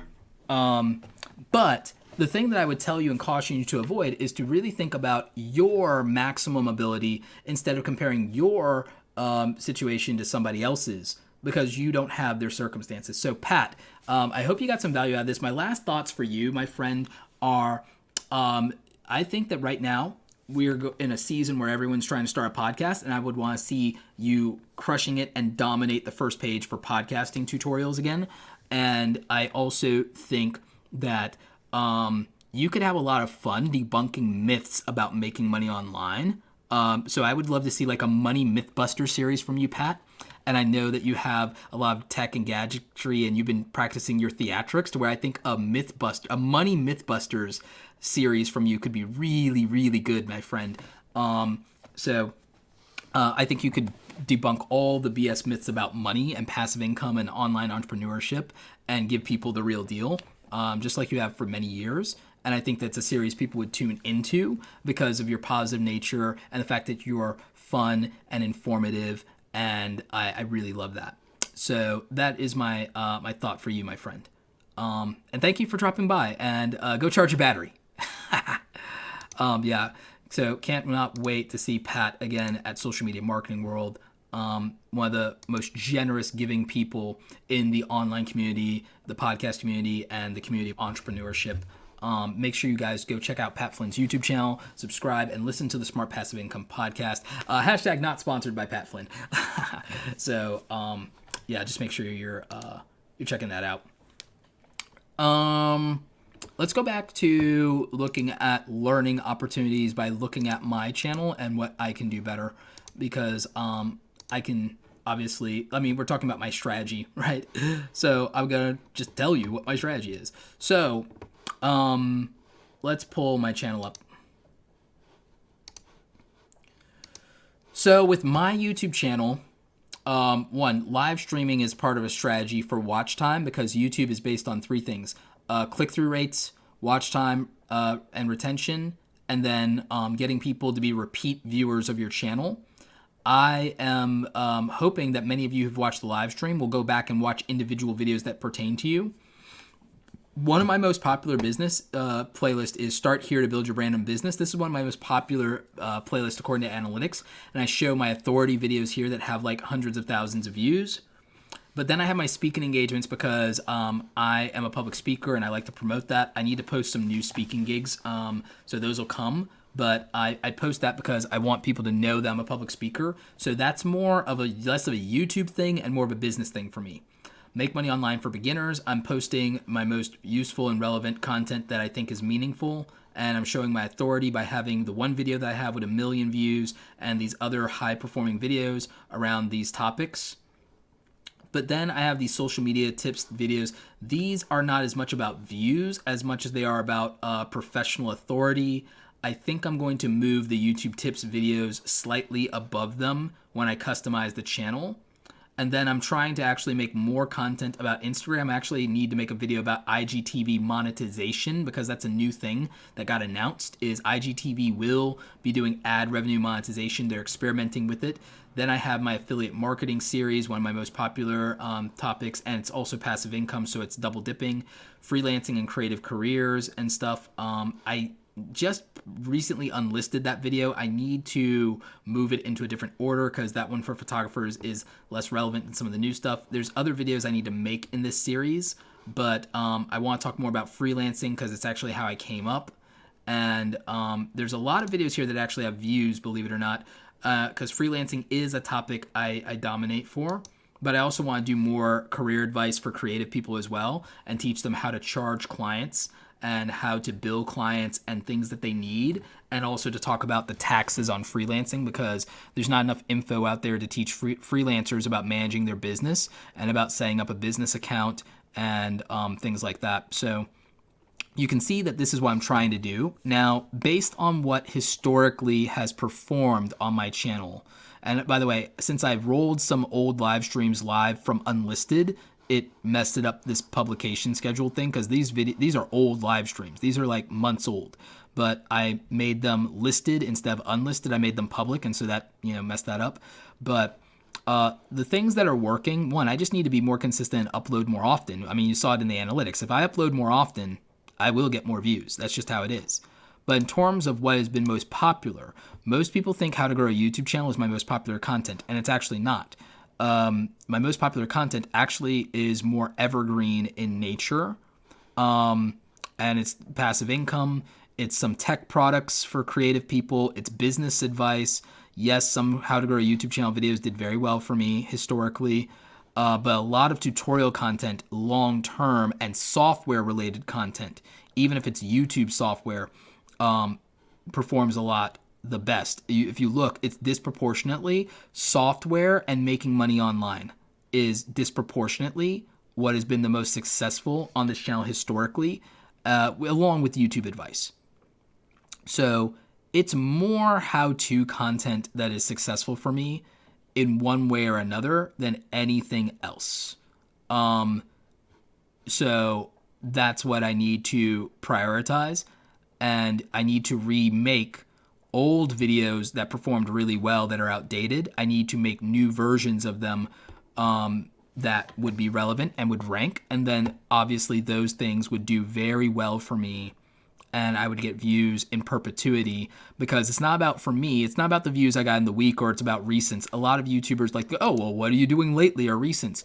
But YouTube, unlike other platforms, is kind of forever, and so there's always a lot of opportunity if you play the long game, because, those older videos, which I showed you in the analytics, still make money.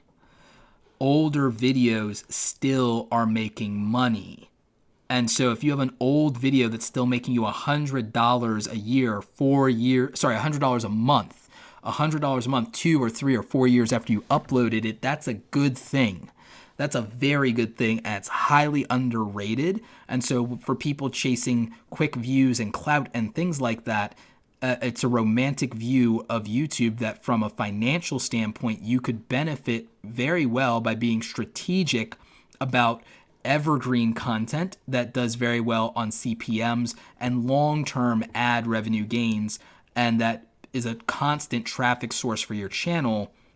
And so that is where I would differentiate those things, and where I would have different priorities than other people.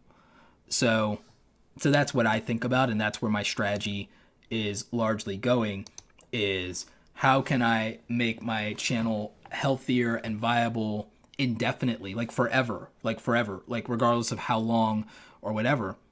So that is largely what I look at.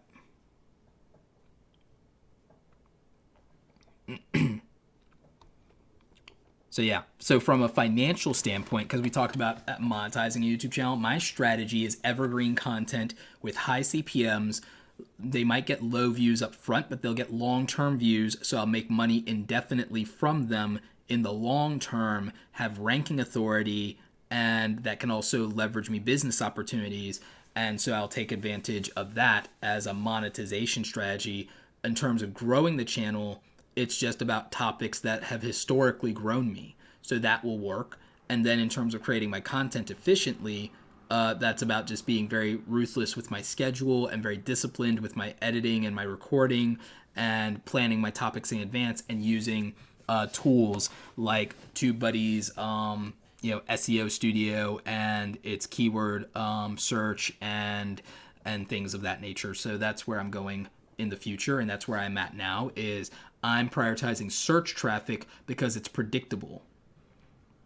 Like it's predictable, and that's where I get the search traffic, and then I will look at, I'm looking at an experimental format, and doing the Joe Rogan video was part of this experimental format that I'm thinking of calling creator case studies, and where I look at very successful people. So that's something that you just think about. Seekerism says, are there things that you are looking to avoid in videos that are trying to make evergreen, like e.g. the year, for example? In the title, I use the year, and then I know that I'm going to eliminate it later. So I've already actually done that and revived some old videos by eliminating the year in their titles or in their thumbnails. So there's that. I also preface the long-term viability of what I'm saying in the video. So I try not to tie it to the current era.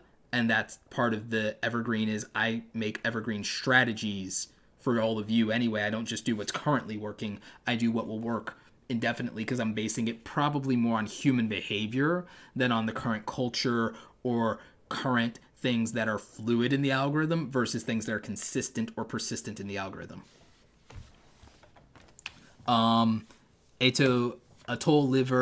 Atoliver says, your Joe Rogan video caught my attention. Yeah, I thought that thumbnail would work. And I thought that using somebody as notoriable as Joe Rogan would be a good idea, especially since I had something relevant to say to that about monetizing and content strategy for YouTube and podcasting.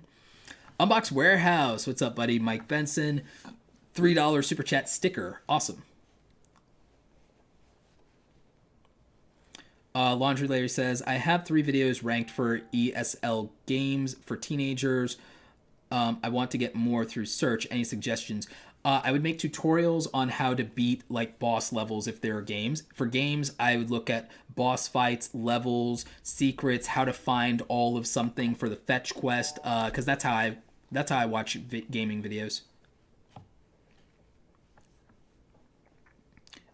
It's Husen says, how-to content does better for me, but views are low. Should I continue to try to focus elsewhere? Your videos wake my brain up. I am fine with low views at first if they gain over time. So I make things with the idea of gaining over time. Magetsu says, hey bro, how's your day? It's going all right. It could be going better. I've had to deal with some haters today and some haterade today, but otherwise it's going fine. So, I'm fine. And again, sometimes I let it frustrate me more than it, because it's like people say I'm letting it get under my skin. It frustrates me because it's indicative of the symptom of a larger problem. It's the symptom of a larger problem.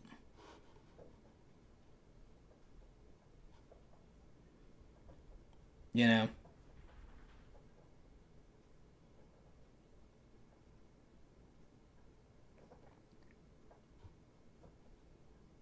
That's where, that's where I come from.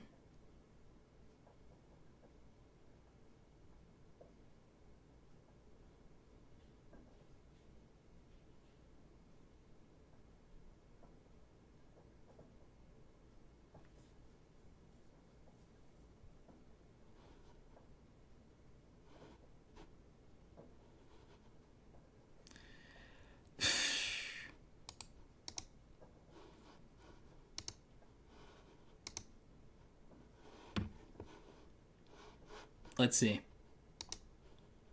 Which more of that is like, there's a little bit of that on Twitter, and I think like some people are mad about some, like there was this thing where it's like, because of all the YouTube hacking, and I made a video about this. I made a video to try to help people avoid getting their YouTube channel hacked, right?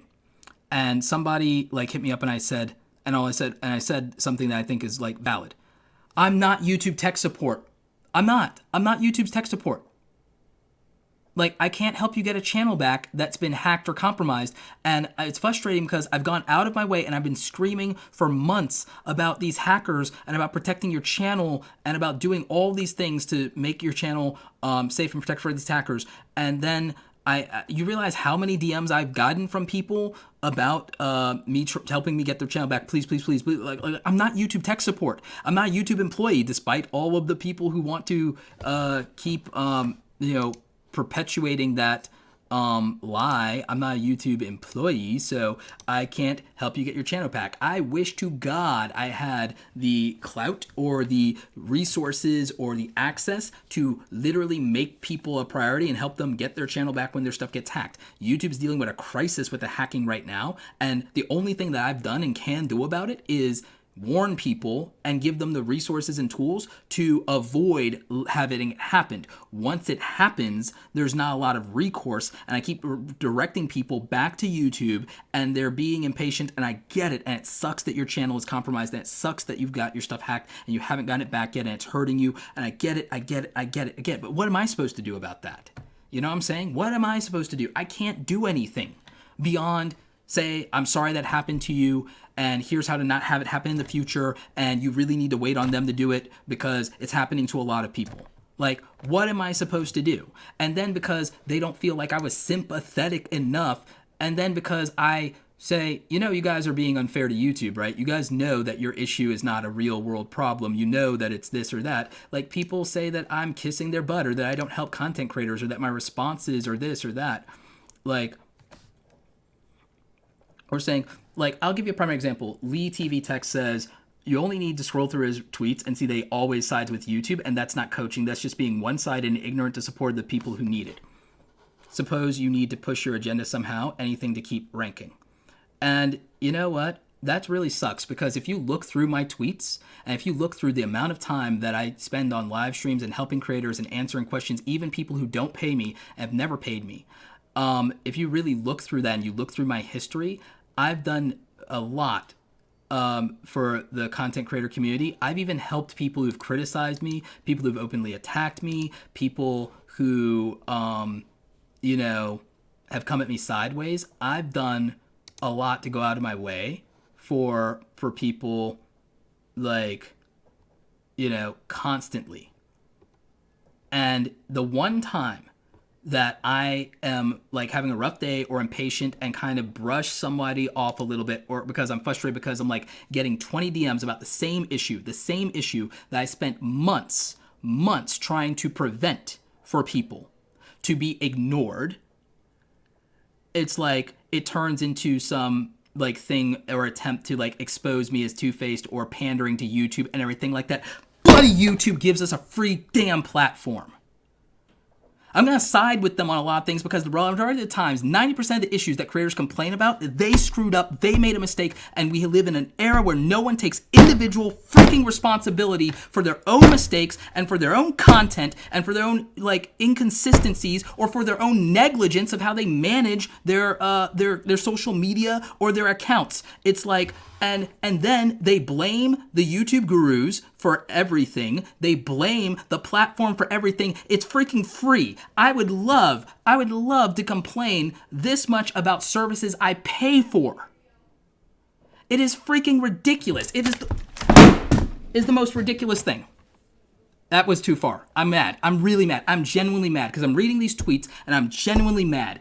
YouTube doesn't sit there and rub its hands together and look at how to screw over small content creators. And I'm tired of this bloody narrative. And I'm tired of people not growing the F up and taking responsibility for their content, for their platform, for their earning potential. We live in an era where everyone has abandoned the idea of individual responsibility and accountability. We live in an era where everyone is so ridiculously, absurdly entitled. It is an embarrassment to every generation before them. It is absurd that we live in an era where people are that ridiculously entitled that they find time to moan all day about a free platform. About a free platform. Ridiculous. And I'm not shy about it. And I might be a little aggressive, and I might be a little dismissive about it, and I know that it's really people going through, and I get it, but I am exhausted by the lack of self-awareness and the lack of accountability and the lack of individual responsibility in our culture, in the internet in particular. And I'm like, thank God for people like Terry Warfield, who don't like complain and moan and everything like that when they're like having it rough and everything, who's got real problems and everything. Thank God for El Jefe reviews, you know, like he's got real problems and his wife has like, you know, a lot of health issues and everything like that. And like, he's the most genuine dude in the world. And he doesn't complain about jack, and he has real problems. Okay. Like I see all these people that are content creators that are busting their hump, that have real world problems, and they still don't complain about the platform, and they don't complain about the real things that are happening in their life that they have a right to complain about. And then when I see people taking their YouTube problems and exacerbating it and magnifying it and making it the end of the world, instead of just saying, you know, where could I do better here? Where could I correct this? Where is this my fault? Where is it that I could do something better? Have I used every resource available to me? Have I done everything properly? Have I done the proper channels? Have I done, like, it's like, you know what? I've been a content creator on this platform for like over 7 years now and everything like that. And the reason that I don't behave the way the rest of them do, and the reason that I side with the platform, is because for 90% of people it works, or more, 90% of people it works as functioning. It works as intended. It works the way that they need it to work, and it does what they need them to do. The reason that many other people complain is because they do something a lot of times that either skirts the line or goes out of bounds, or God forbid that a platform that services 2 billion monthly logged users should have a issue. They make it the end of the world, and they make it that they're being betrayed or marginalized. There are people, like, I really disrespect the idea of content creators trying to meddle in the oppression Olympics. And so, yeah, I'm mad about that. I'm mad about that, because then when I call people out on it, I'm the bad guy somehow. I'm the villain. I'm the heel. I'm a jerk. And I'm mad, and I don't like putting up with it. And I'm going to confront these people, and I'm going to put them in their place, because, like, here's the reality. If people ask me for their help sincerely, I give it to them. When people ask me for their help sincerely, I give it to them. And I don't ask for anything. When people ask me for their help, I sincerely give it to them and everything like that. But I am less likely to do that if somebody's going to be a dick to me or someone's going to act entitled.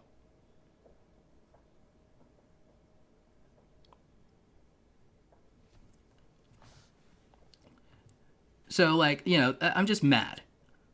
I'm just mad at that. Like, I'm really mad at that. Because I go out of my way to help people, and nothing is good enough and everything is good enough. It's like, you know, I can't be a freaking slave to the community in that way of doing everything that people want the way that they want it, and always being super nice about it. Like, I mean, Jesus. And I try. It's exhausting. It's exhausting.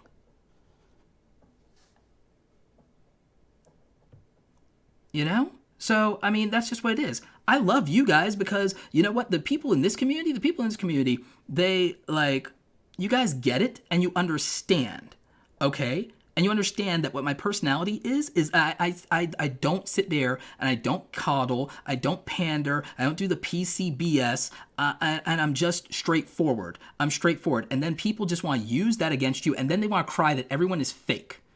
Like, everyone's crying about everyone being fake, but the minute that you get real with people and you tell them, you know what, I'm tired, I'm frustrated, I'm like, or I'm fed up, or I'm this and that and everything like that, they want to cancel your ass. And then they want to complain that everyone's fake. They want to sit there and they want to call everyone a scam, but everyone's fake. Like the majority of people in this platform that have problems with YouTube created their own problems. The majority, I guarantee you, because, by the way, a lot of times you'll find that that's true in other areas of their life. I'm not judging. I'm just saying. I'm not judging. You will find, because this was true of me. 90% of the problems that I have had in life were my own doing, either through my actions or my inaction, one way or another. Now, I don't think it's unreasonable. It could be a projection. I don't think it's unreasonable for me to then make the assumption that that might be true for the far majority of people. We are totally capable of solving majority of our own problems. We are. We don't necessarily want to move out of our comfort zone to accomplish the task. But when I say that, I am siding with the big bad corporation that gave you a free freaking platform. when I say that, I'm pandering or I'm bootlicking or I want to get something out of them. No. My track record speaks for itself. I've helped hundreds, if not thousands, of content creators for free, let alone the people that I've worked with, and to get these jackholes criticizing me or saying, because again, I will literally read you this tweet that frustrates me so much is Lee TV says you only need to throw to his tweets to see they will always side with YouTube, and that's not coaching. That's being one-sided and ignorant to the sport of people who need it, and suppose you need to push your agenda somehow, anything to keep ranking LOL. But if you go and you look at my Twitter profile and you scroll through my @reply tweets to people,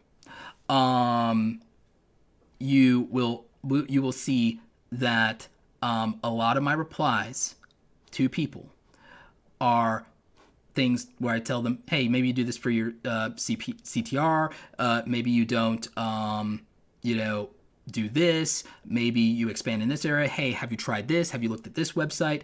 I reply to people more than almost anybody in this community. Like, I reply to more people. I've even done video replies to people. But then for people to sit there and to call me a YouTube shill or a sellout or a bootlicker or this or that.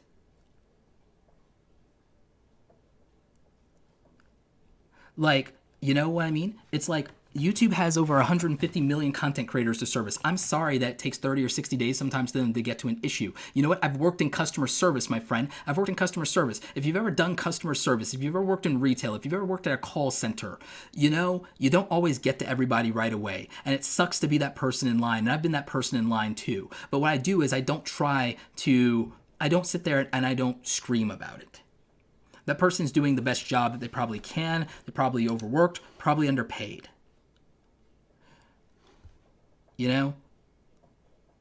Like, it's just so frustrating.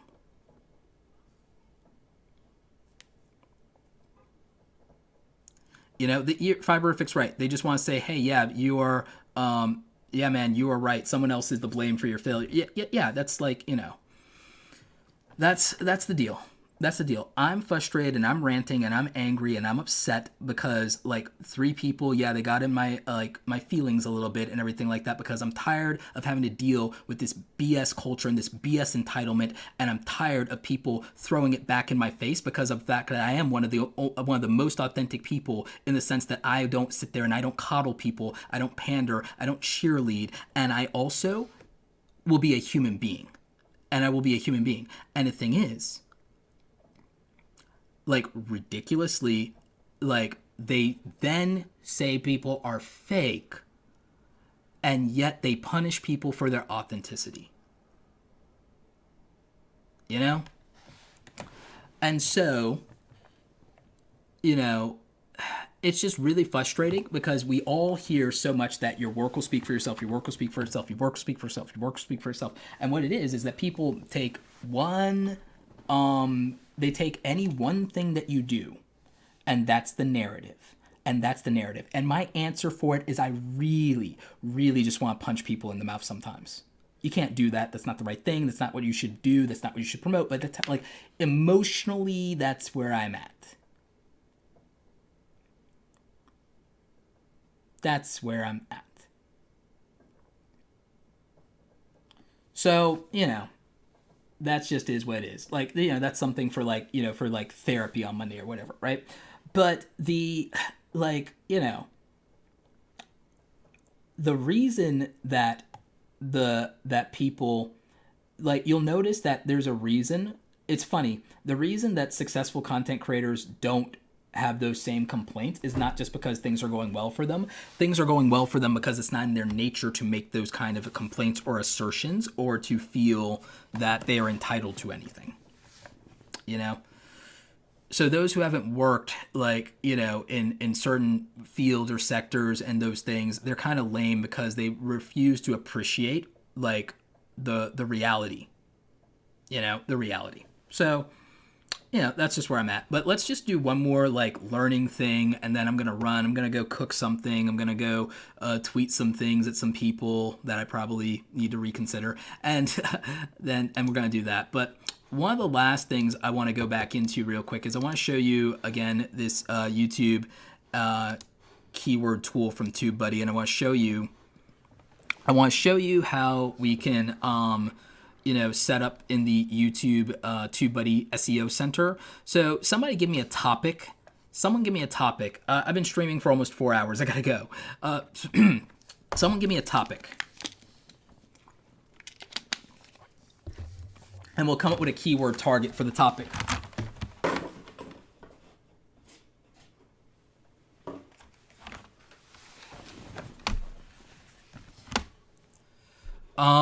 K Apostle MLB.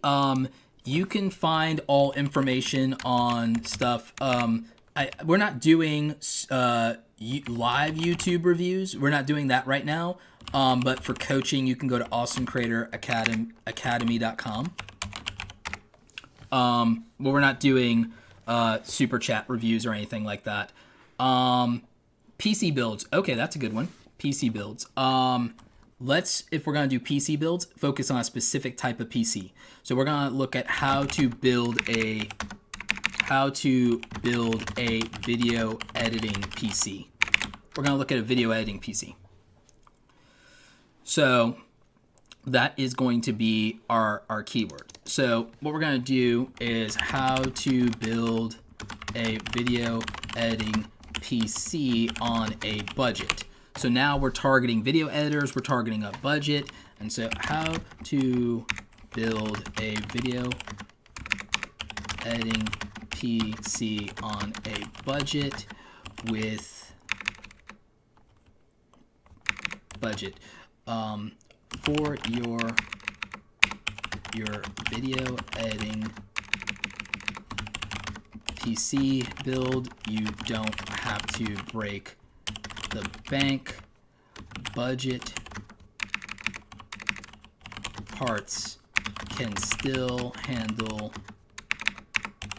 all of your video editing needs.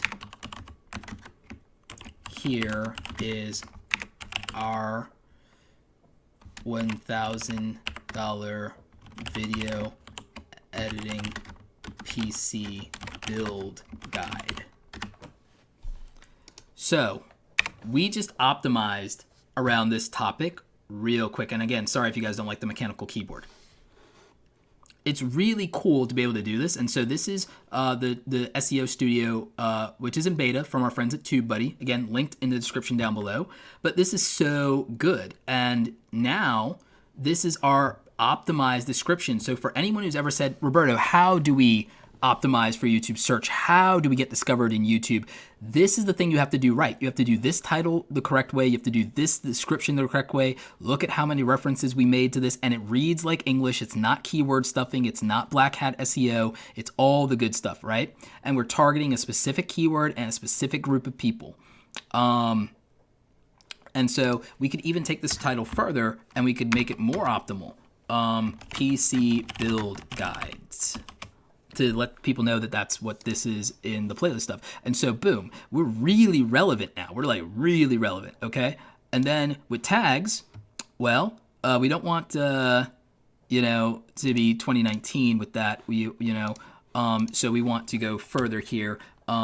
Video editing PC build, budget, video editing PC builds, budget, building a video editing PC, building a video editing PC on a budget, how to build a video editing PC on a budget, which is our title, video editing PC build guide,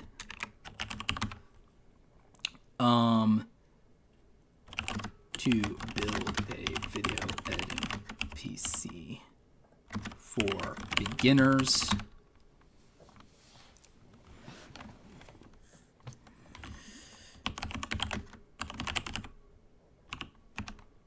editing PC build guides. Build a PC on a budget.